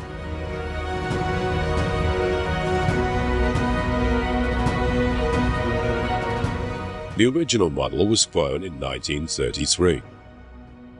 Although there was a number of versions produced, it's the Model 5 that's most recognized as it was produced in larger numbers and was the most used during the Second World War. Boeing, Vickers, and the Naval Air Factory also built them under license. The United States Navy employed over 3,000 of the Catalina. Other Commonwealth nations, including Britain and the Dutch, also utilized the outstanding services that the Catalina would provide. The distinguishing feature of the Model 5 and its predecessors is the bubble-type blister on the fuselage. This was used as a gun turret and offered superb visibility to spotting and tracking the enemy. The blister was also very useful in another role, that of sea rescues. The visibility from the blister was greatly appreciated by Catalina crews that were engaged in rescuing downed pilots and shipwreck victims during the war. One of the early examples of seaplanes being used as mercy craft or rescue planes is probably found in the Coast Guard's history. During the late 1920s and early 1930s, the Coast Guard regularly used the flying boat to assist in marine rescues and evacuations, as well as for weather observation. It was a natural transition for the Catalina's wartime duties. Seaplanes excelled in numerous roles during the war years, but one of their most outstanding successes was that of submarine spotting and bombing. In the early years of the war, the highly efficient U-boat captains dispatched a considerable amount of Allied shipping to the sea floor. At the time, there was little the Allies could do. However, it was realized that if the flying boats could be given a suitable range, they would be the perfect spotting platforms. The Germans had gained control over the crucial shipping lanes across the Atlantic in a bid to strangle Britain of the desperately needed wartime supplies.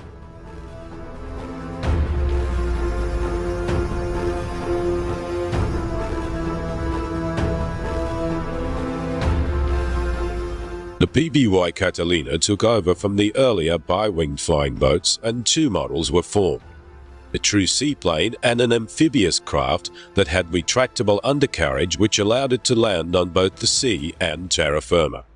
It was designated as the 5A model. There were obvious advantages with the 5A model, however they were slower, heavier, and subsequently had a reduced range.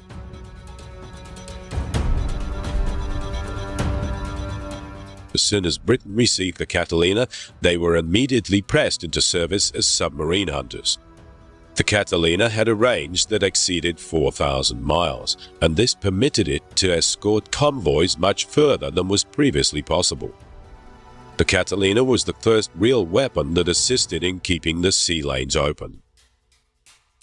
The effectiveness of the Catalina was vastly improved when the first British radar system was installed in the North Atlantic squadrons.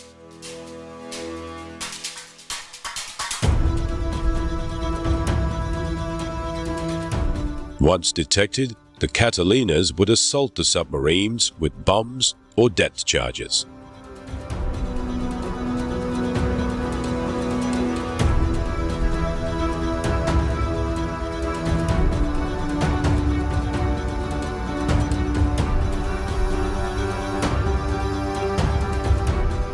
Consolidated's Californian factory continued to build the PBY-5 nearly right throughout the war. The PBY-5 was so successful that even as later models became available, the 5 and 5A model still maintained healthy orders.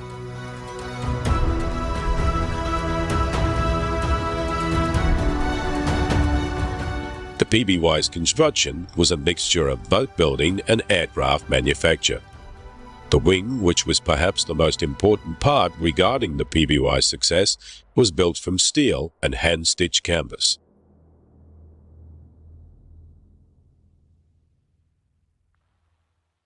The wing was made of steel and a skin constructed from a special unbleached cotton cloth that was hand-stitched to the steel framework. Combination of cloth and metal gave the wing strength, and the linen contributed to the lightness of the construction. The wing was then coated with a special aviation dope that stretched the cotton tight and bonded the two materials together. The assembly of this consumed hundreds of hours of demanding craftsmanship.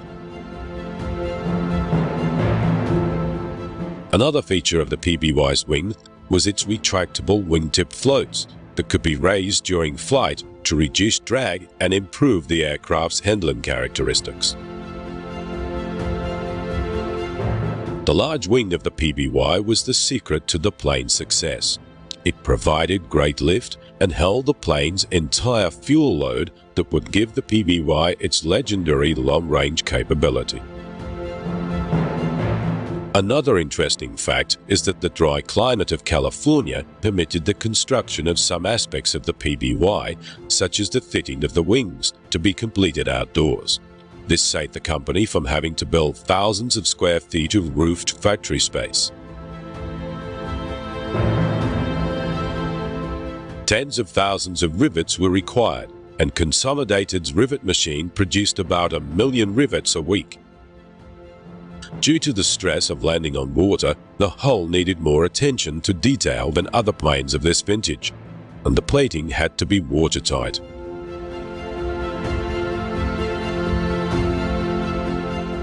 The rivets needed special attention to ensure the tightest fit. They were frozen until required. When pressed in cold, they would warm and expand, and that ensured a tighter than standard fit.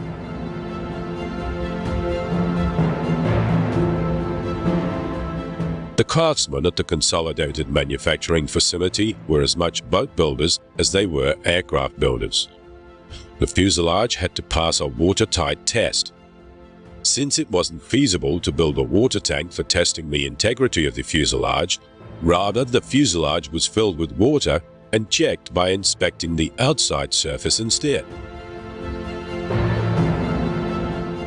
The center spar was a unique design for its time, as it housed the flight engineer. Normally, he would sit behind the pilot, but in this plane, he sat above the pilot and was indeed very close to the engines he monitored.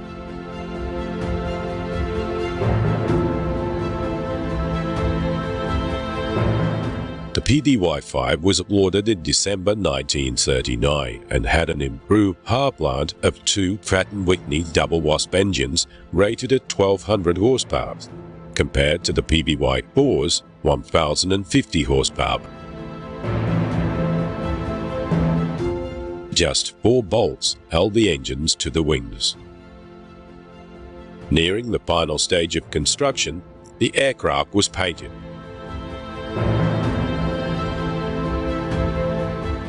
Aircraft designations such as BL, which stands for light bomber, reflected the aircraft's use. In the case of the Catalina, its letter designation does not reflect that the craft is a plane. The letters PB stood for patrol boat, and the Y was the consolidated description.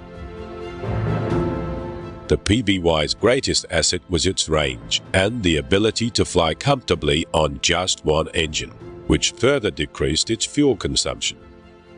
In addition to this, it was rugged and had a great ability to survive hard water landings, which was greatly appreciated by the crews that flew her and the downed pilots that were saved by this aircraft.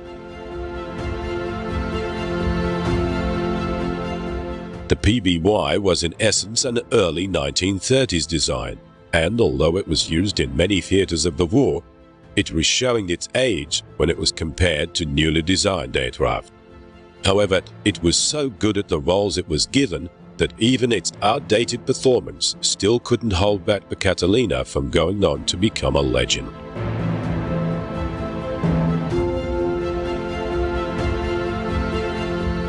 The Catalina fell short in many areas. For example, its top speed was less than many of the cars of that day, and as a bomber, the wing design couldn't even cope with half the pressures of a newer dive bomber. Interestingly, the legend of the PBY Catalina can be found in another great aircraft. The B-24 Liberator sits in the shadow of the most famous bomber, the B-17 Flying Fortress. However, in the beginning of the war, it was the most influential bomber and was manufactured in great numbers.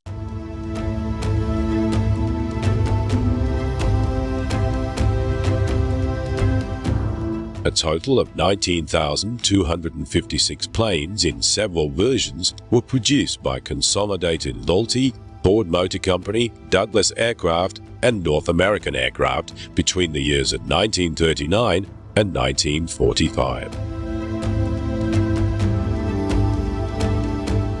The success and strength of the B-24 Liberator is due to a wing design sold to Consolidated in 1937 by David R. Davis, who was a near-destitute inventor. Reuben H. Fleet, the president of Consolidated, was convinced through wind tunnel tests that this slender wing with sharp camber would provide greater lift. Not only was the B-24 Liberator produced in greater quantities than any other American bomber, it also flew in more theaters of war by the air forces of more countries than any other four-engine bomber. A fully armed and combat-ready B-24 carried a crew of 10 men. Its gross weight when loaded was greater than 60,000 pounds.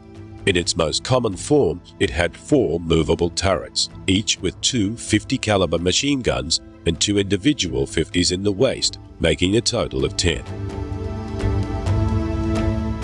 It was powered by 4 1,200 horsepower engines and carried 2,750 gallons of fuel.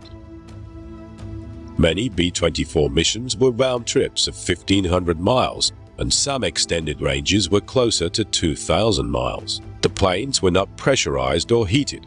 Crewmen wore oxygen masks on high-altitude missions and were exposed to temperatures that reached minus 30 degrees Fahrenheit and below. A PBY-5 Catalina was not Consolidated's only seaplane in production during the war. In 1936, the company started production on the much heavier patrol bomber, the PB-2Y. This was a larger plane with 4 engines and a double-decker fuselage. Unlike the Catalina, this plane was only produced as a flying boat. No amphibious version was available.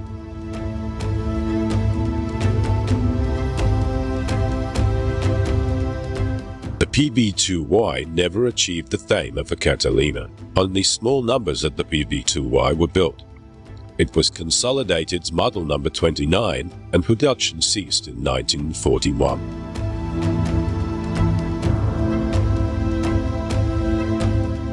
This plane never reached the acclaim of the Catalina. Perhaps the Catalina was just the right plane for the right job, even though in most aspects the plane was outdated. This is evident in the laborious task of preparing a Catalina for a mission. More modern craft had better and quicker methods of flight preparation. The Catalina was a hands-on job.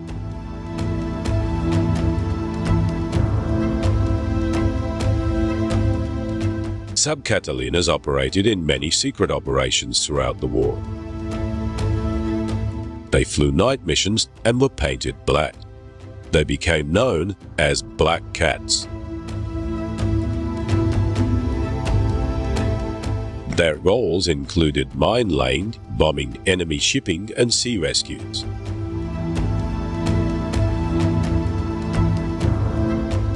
They most often worked alone. The only cover they had was the black paint that helped camouflage them in the night sky.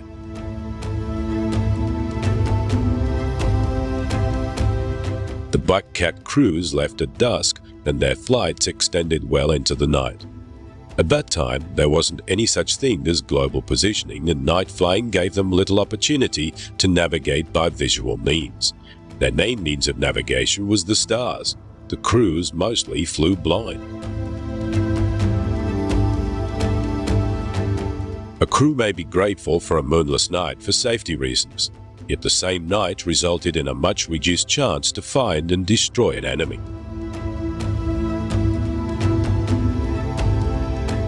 Although nearly invisible to the eye, the engine noise often alerted the enemy to the presence of the Black Cats.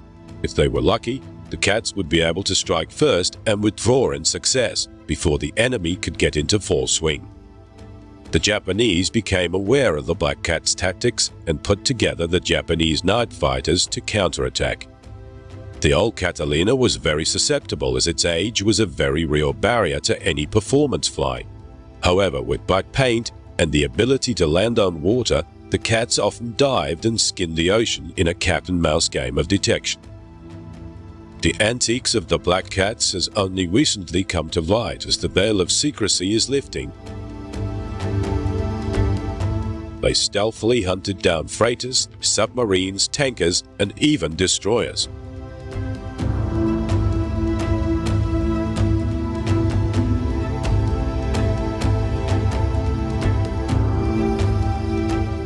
They were named Black Cats, but in their black paint, they could just as easily have been called Panthers. The Catalina was a success in both battle actions and commercial applications. In fact, after the war, many went on to continue in service for many years. It was not in any way an outstanding performance craft, but it was outstanding in simplicity, ruggedness, reliability, ease of service, and long range.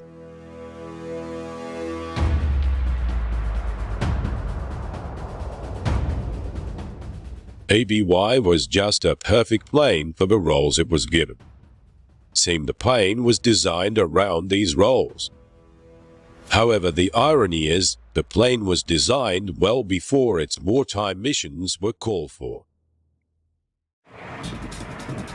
The P-51 Mustang, the most dominant escort fighter of World War II. It helped blaze a trail from England all the way to Berlin for America's bomber force. Of course, the Mustang was a revelation. It was the war winner. Its creation was sparked by a mixture of genius and chance. The Mustang and its two-stage, two-speed supercharged Merlin engine were the end result of years of technological development. From World War I to World War II, each generation of aircraft went ever higher and faster. But the Mustang's marriage with the Merlin might never have happened. National pride delayed the coupling of these two great innovations. But a new deadly German adversary changed everything. The Focke-Wulf 190, this was really a top-notch fighter aircraft. With the FW-190 terrorizing the skies of Europe, the British and American forces swallowed their pride and joined together to create the ultimate fighting machine.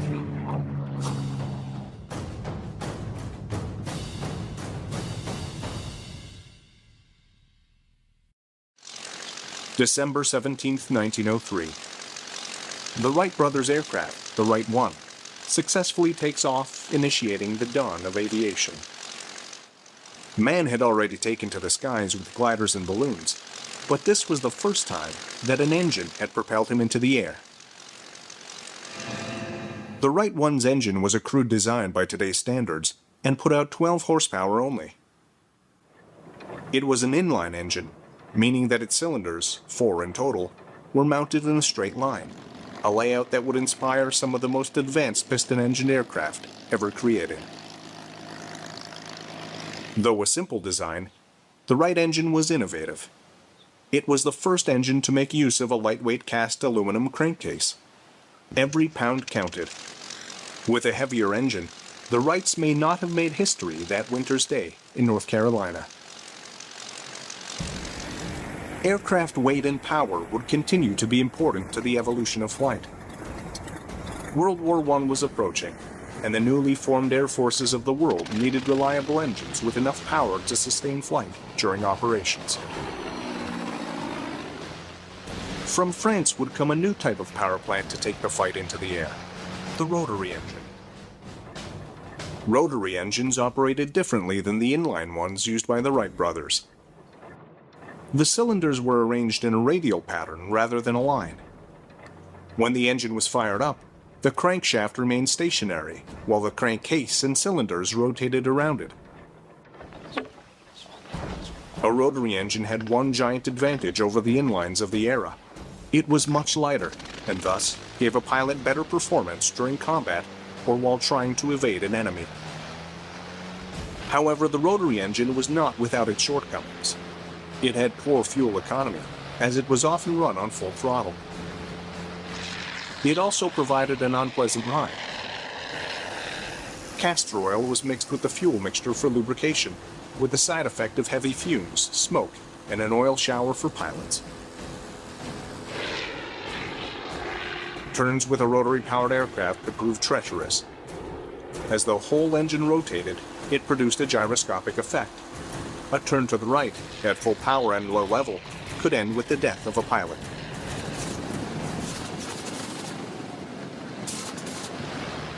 Rotary-powered aircraft remained part of Air Force inventories till war's end, but they were gradually supplanted by the inline engine.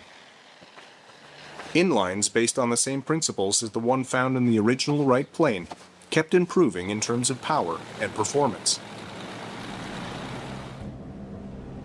Between the wars and across the Atlantic, a new type of aircraft engine would emerge to dominate American aviation. The U.S. Navy was looking for aircraft to populate its fledgling aircraft carriers. Space on board was extremely limited, but aircraft with inline engines often had lengthy noses. Their engines, built with rows of cylinders, took up too much space on cramped carriers. Rotary engines, though more compact, had too many other weaknesses to be serious contenders for the role. There was, however, a third type of engine. Before the war, there had been limited experimentation with radial engines. At first glance, these appeared to be just like rotary engines. It's only when they are fired up that the difference becomes clear. In a rotary engine, the crankcase and cylinders rotate around the crankshaft. But with a radial engine, the crankshaft rotates while the engine block is static. Radials often weren't as powerful as inline engines, but they were less complicated. They were cooled by air rushing over the engine rather than through a liquid cooling system.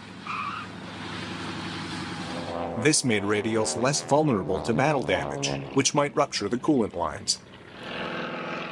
Navy pilots who might have to travel long distances over the ocean to get to a target needed an engine that would be sure to get them home under any circumstance. Most importantly for the Navy, radials were smaller than inline engines, so a greater number of aircraft equipped with them could be stored on board their carriers. The Wright Aeronautical Corporation, a successor to the original Wright Brothers Company, used their aviation expertise to create the first reliable radial engine for the Navy, the J-5 Whirlwind. The J-5 was put on display for the entire world to see when Charles Lindbergh crossed the Atlantic in his Spirit of St. Louis in 1927. His flight solidified the reputation of the J-5 radial as a dependable power plant. The budding airlines of the world were looking for engines to power their airliners and to bring their passengers across continents and eventually across the globe safely. Reliable radial engines seemed to be the ideal choice. Radials would power many of the principal airliners in the history of civil aviation, from the Ford Trimotor to the Boeing 247 to the Lockheed Model 10 Electra. Both the U.S. Navy and U.S. Army Air Corps would rely heavily on radial engines as they built up their inventories of fighters and other aircraft. In the 1930s, the U.S. had just one inline engine in development, the Allison V-1710, an engine that would one day power some of America's great fighters. At the time, relying on radials seemed a prudent decision, but in the years to come, and in the battles ahead, it will leave the U.S. playing catch-up with their allies and enemies in Europe. In Europe in the 1930s, air forces and aircraft manufacturers were looking for speed above all else as they designed the next generation of fighters. Using streamlined designs and powerful V-12 inline engines, they pushed their aircraft to speeds over 350 miles per hour. Their inline engines were not only more powerful, they also helped to create more aerodynamic airframes. Their elongated shapes allowed for more streamlined designs as compared with radials. Inline engines may have been more vulnerable to attack due to their complex liquid cooling systems, but no matter how durable a radial engine is, speed kills in a dogfight. Inline engines were built to provide just that. It was from this European obsession with speed that some of the legendary fighters of World War II were born, including the Supermarine Spitfire, the Hawker Hurricane, and the Messerschmitt Bf-109. Beneath their elegant frames purred ever more powerful inline engines from Rolls-Royce and Daimler-Benz respectively.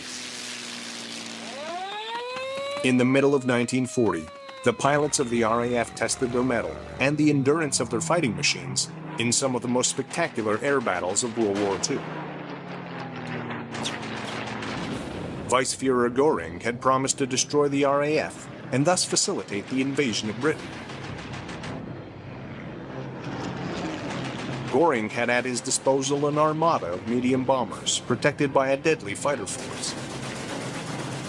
The result of the Battle of Britain during those few vital months of 1940 is well known. There was a heavy toll in fighters and pilots on both sides. British and German engineers tried to squeeze every ounce of power from their engines. Any tiny advantage could be the difference between life and death. With Britain and her industry under direct attack, She looked to her old colony more than ever to provide her with desperately needed aircraft. Even before the Battle of Britain, the British Purchasing Commission had already been shopping for additional aircraft. The U.S.'s initial offer of fighters was not well suited for the high-altitude dogfights taking place over Europe. This was partially due to the American engines available. The U.S. had concentrated on radial engine production instead of inline engines like the ones so popular in European fighters. They did have the Allison engine, the V1710. Like the British Rolls-Royce Merlin, it was a 12-cylinder inline engine, but it had a complex turbocharger often difficult to fit into an aircraft. To boost power in the thin air at high altitudes, the Allison engine used the heat of its exhaust to power a turbine and thereby increase the airflow and power. One American aircraft, the Lockheed P-38, had the extra space needed to house the turbocharger. It was a big twin-engined aircraft to begin with and had space in its tail booms for the extra equipment. But given the size of the P-38, it wouldn't have fared well against nimble single-engine German fighters in a dogfight. America had other smaller fighters powered by the Allison engine, the P-39 Airacobra and the Curtiss P-40 Warhawk. In both cases, their manufacturers failed to include Allison's turbocharger. The P-39 had an innovative layout, with its engine situated mid-fuselage, behind the pilot. It was designed to house both the Allison engine and the turbocharger. However, a scoop built into the left side of the fuselage to cool the turbocharger was deemed too aerodynamically expensive. Both the scoop and the turbocharger were eliminated from the production design. This change crippled the Aerocobra's ability to fight at high altitudes. In the case of the P-40 Warhawk, a rugged, single-engine airplane, the turbocharger was excluded from the design from the get-go. This limited its optimal altitude to just 15,000 feet, and thus relegated the aircraft to ground attack work. The British Purchasing Commission was still interested in the Warhawk, even with its limitations. They saw it as more of an Army support aircraft. However, the Curtiss factory was running at capacity and could not fulfill the order. With no suitable aircraft readily available for purchase, the Brits would turn to North American aircraft. The British Purchasing Commission proposed that North American build the Warhawk under license from Curtiss. But NAA President Dutch Kindleberger had a bolder plan. He guaranteed that he could create an even better airplane, using the same Allison engine, in less time than it would take for him to retool for Warhawk production. The Brits said yes, and the end result was an airplane that may well have changed the outcome of the Second World War in Europe. Back in Europe, Germany was looking for an aircraft to augment the Bf-109. In the Battle of Britain, the Bf-109 and Spitfire were closely matched. But the Bf-109 lacked the range to be highly effective in its escort role over Britain in the summer of 1940.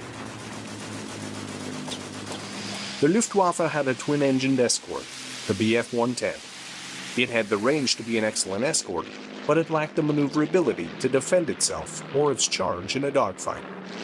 It also used two Daimler-Benz 605 engines, making it an expensive sitting duck for British interceptors. Looking for a quick solution to their escort dilemma, the Luftwaffe even considered having the 110s tow 109s into battle to conserve fuel. But in the long run, using two aircraft to perform the role of a single fighter was an even more wasteful solution. What the Luftwaffe needed was a dedicated single-engine aircraft to fill in for the Bf-109 on longer-range missions, and ideally something to give them a decided advantage over the British fighters of the time. However, the Luftwaffe wanted to have its cake and eat it too. They wanted a new fighter, but they didn't want to sacrifice any of the precious 605 engines meant for the Bf-109.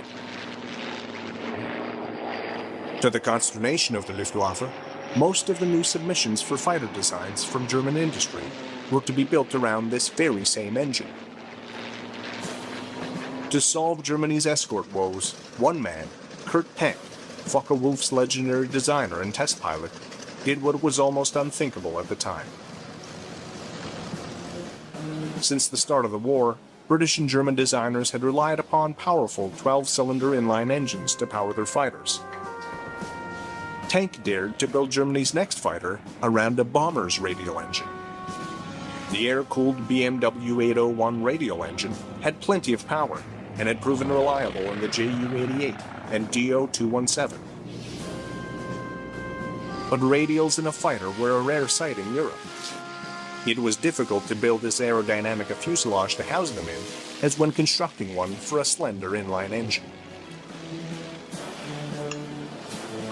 Though an unconventional design track, Tank saw two reasons for encouragement. Firstly, the National Advisory Committee for Aeronautics in the U.S. had already done research on improving airflow around radial engines.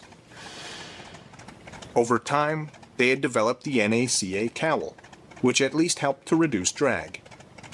This was a simple ring which fitted snugly around the cylinders of a radial engine. It not only made the engine more aerodynamic, it also improved cooling. Secondly, Tank observed that the US and Japanese navies were employing several modern carrier aircraft, all with radial engines. Aircraft like the F-4F Hellcat and the Japanese A-6M Zero. The lightweight Zero had been almost unstoppable in the early part of the Pacific War.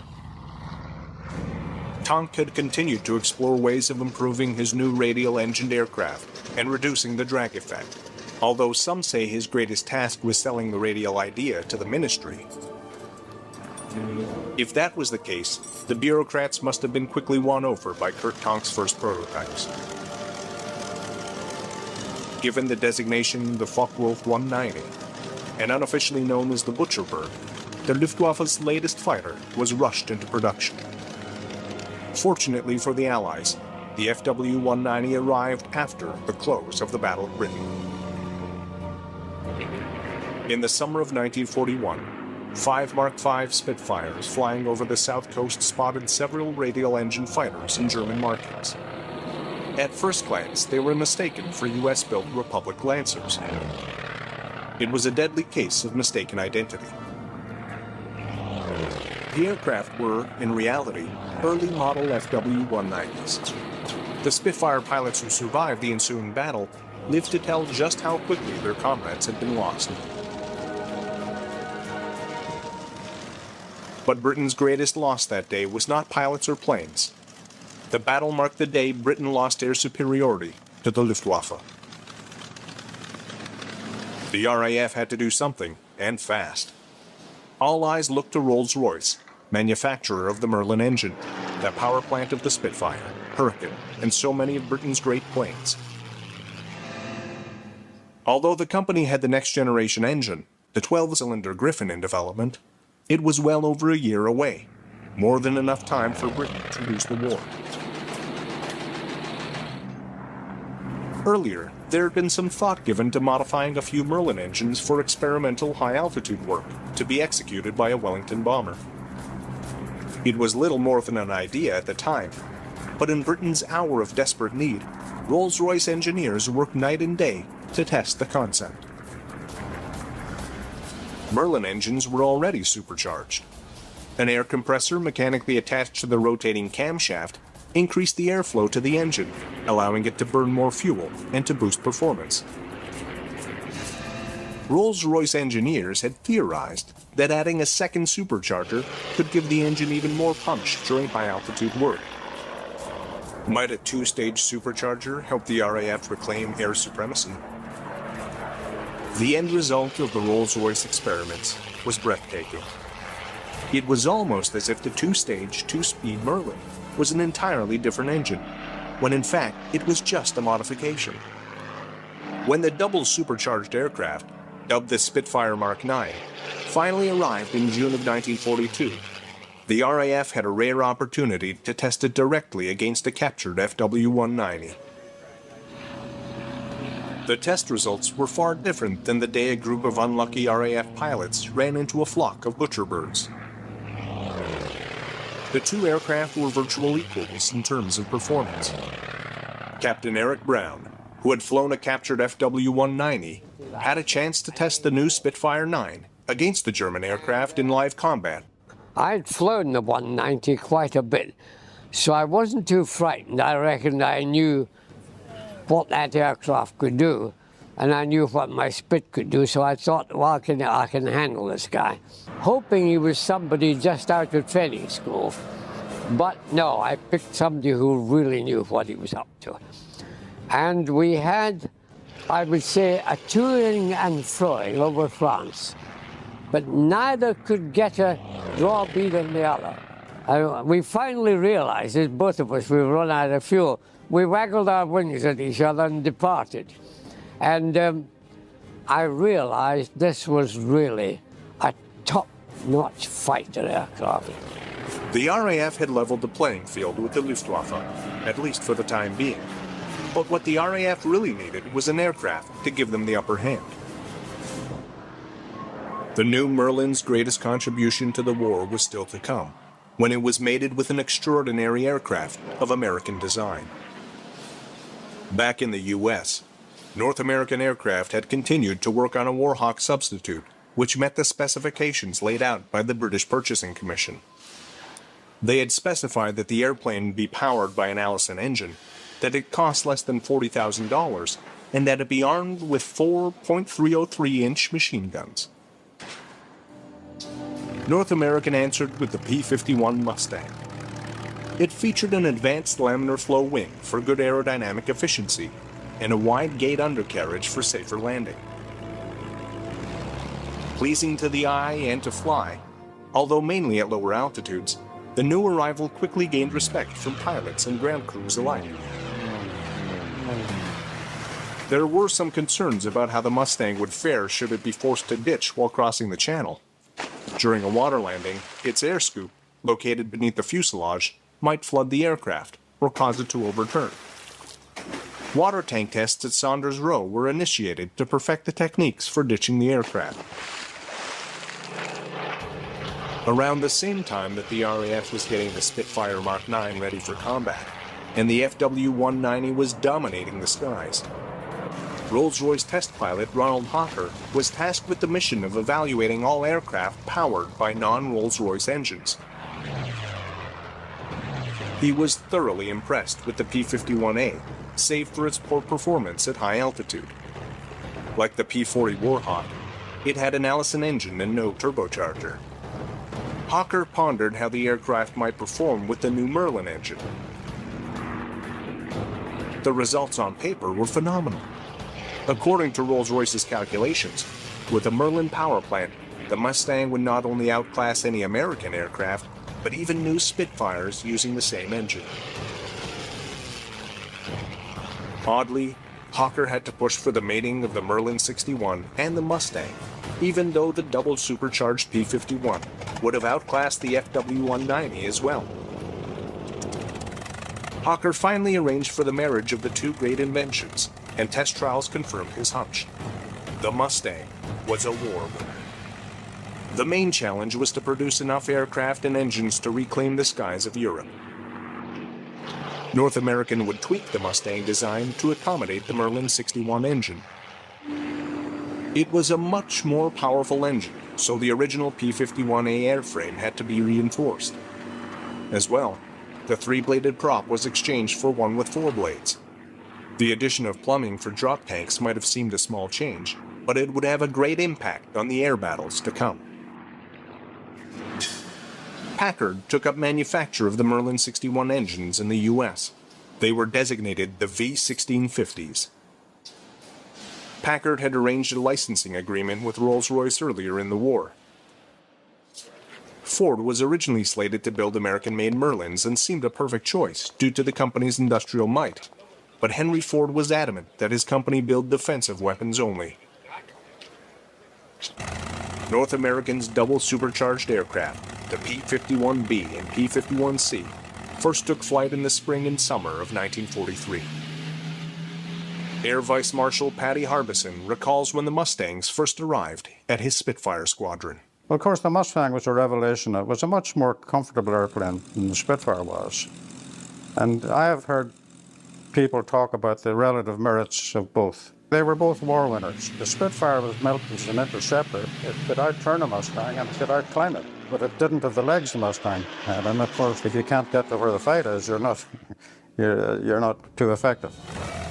As P-51 started to arrive in Europe, the war was changing, and the Mustang was the perfect aircraft for the time. The U.S. was taking the war to Germany. They were bombing the German war industry out of business.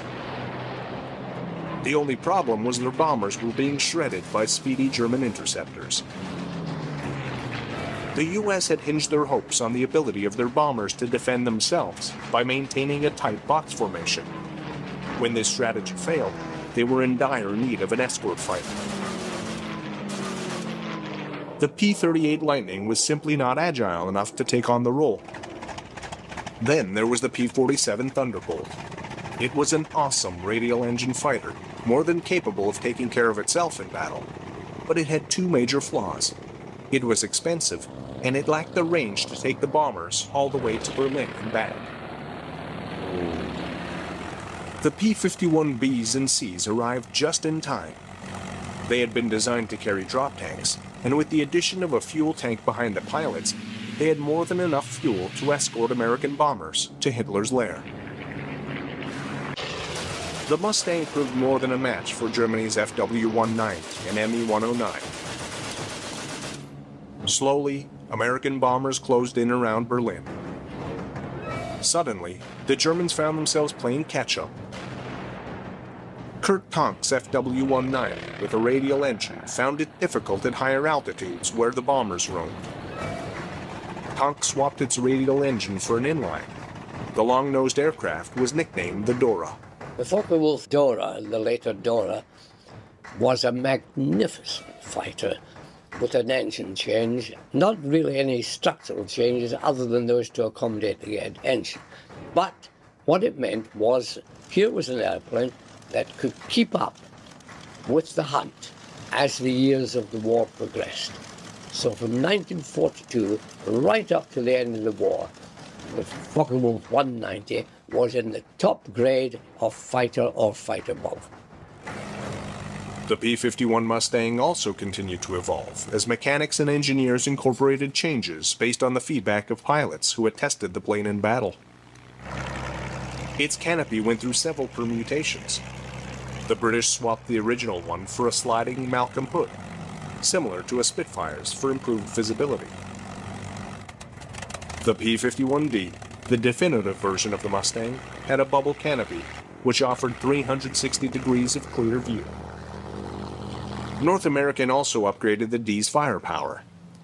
It had 650 caliber machine guns compared to 4 in earlier models, and it had solved the problem of gun jamming during hard turns. The fuel tank situated behind the pilot may have increased range, but it created other issues. The plane had poor directional stability when the tank was full. To counter this problem, engineers added a small dorsal fin in the D model. These and other improvements would help the Mustang blaze a path to Berlin for America's bombers. Reichsmarschall Hermann Göring, commander of the Luftwaffe, was quoted as saying, "When I saw Mustangs over Berlin, I knew the jig was up." When the European war had come to a close, the battle still raged in the Pacific. The Mustang was the best escort available, but even with its incredible range, it could not accompany an aircraft like the B-29 Superfortress on extended bombing missions over Japan. The expanses of ocean were too large. The engineers at North American struggled with the problem of stretching the Mustang's range. Their solution was a Zwilling or twin Mustang. By fusing two Mustangs together, they hoped to dramatically increase the range of the Mustang while retaining its excellent dogfighting abilities. The new Mustang, the F-82, had an incredible range, 2,000 miles. Though the prototypes were powered by Packard-built Merlin engines, The U.S. Army Air Corps was adamant that the production version be totally American-made. Unfortunately for the F-82, without Merlin engines, it was not the same aircraft. When fitted with the Allison V-17-10-100, its speed dropped and high-altitude performance suffered. It was one of the few cases of a prototype outperforming the production model of an aircraft. By the time the F-82 was ready, Japan had surrendered, and the war was over. After the war, the P-51 continued to serve, while other piston engine fighters of the era went quietly into retirement. Though it was the dawn of the jet age, there was still a place for the Mustang in a variety of roles. Colonel Ray O. Roberts flew the Mustang during its second life. At that time, I was flying what they call the F6, which is a P-51 with cameras. Also had guns, and you could have the bombing and gunnery capability. And we participated in a post-hostilities mapping program. We mapped, revised all the Japanese maps, photographed, did aerial photography in Japan and Korea. When the Korean War arrived, Mustangs which had been mothballed for long-term storage were suddenly being shipped across the Pacific on carriers. Unable to compete with the next generation of jet fighters for the dogfighter role, Mustangs returned to where they started. In Korea, Mustangs made excellent ground attack aircraft. They didn't have the speed of jets, but they had the endurance to make it from Japan to Korea on bombing runs. In Korea, the F-82 also had an opportunity to taste combat for the first time. F-82s flew strike, escort, and night fighter missions. The marriage of the P-51 Mustang and the Merlin 61 engine produced incredible results. It provided the Allies with an effective escort to pound the last nails into Germany's coffin. Perhaps the most amazing thing about the P-51's stellar career is that it might never have happened. If the Merlin and Mustang had never been mated at the suggestion of Hawker at Rolls-Royce, the P-51 might have had a humdrum career as a reliable ground attack aircraft, rather than an elite dogfighter. It arrived at the right time and the right place in history, just when the Allies needed an escort fighter. The P-51 was the end result of years of aircraft and engine development. Though jet-powered aircraft would supplant it, the impact of the Mustang and Merlin in military history cannot be unwritten or denied.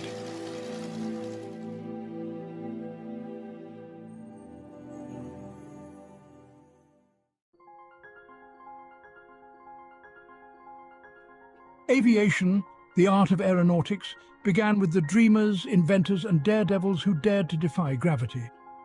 The journey of aviation was nurtured by pioneers like the Wright brothers, whose first flight marked a historic milestone.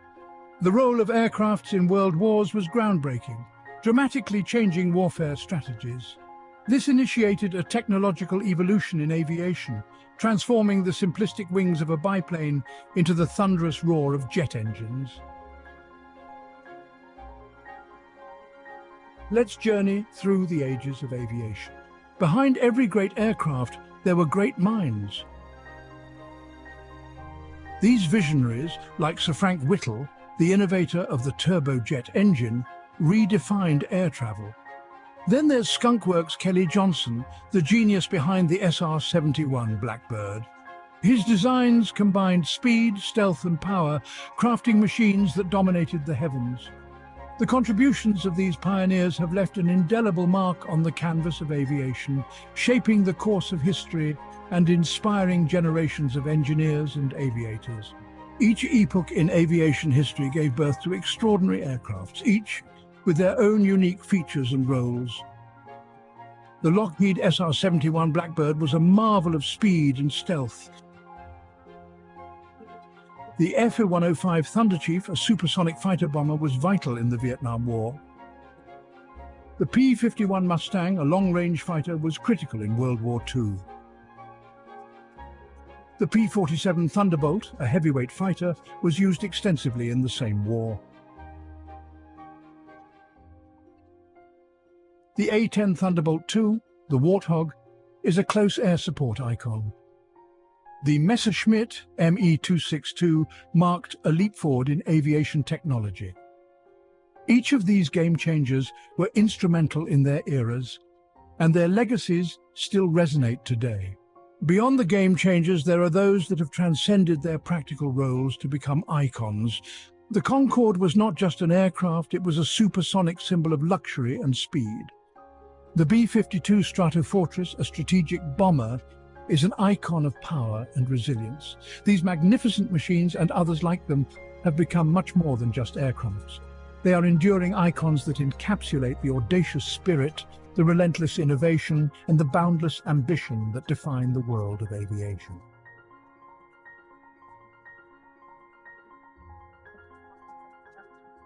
For more amazing aerial footage, and to join us in this incredible journey, check out the DroneScapes YouTube channel.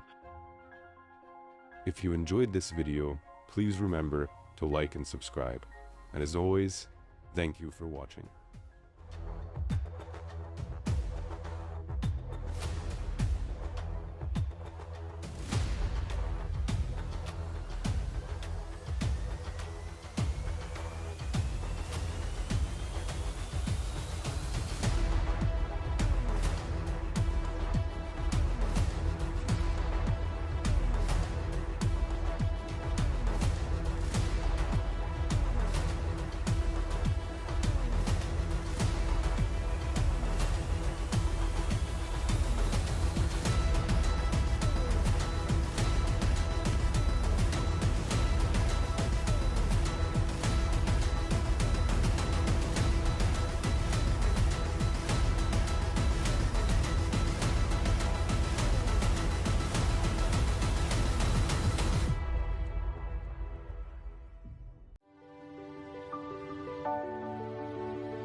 Air power ended the Pacific War in a way beyond the imagination of any of the visionary pre-war strategists. None of the Japanese or American planning have been conducted with any idea of the two weapons which would bring the war so completely and so suddenly to an end: the Boeing Superfortress and the atomic bomb. Conventional air power had gone a long way toward defeating the Japanese, but they were determined to resist an invasion with every weapon at their disposal. The Japanese were a homogeneous nation, 100 million strong. They were willing to die for their country and for their emperor.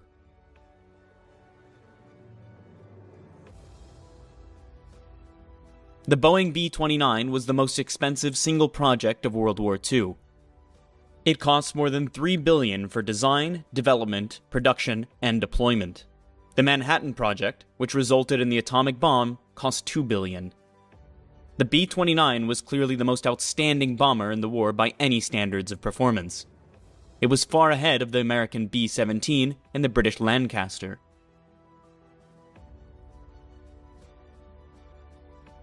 The Superfortress was the joint project of a few visionary American corps planners. They were aided by General Hap Arnold, who pushed the program through the spite of many hazards.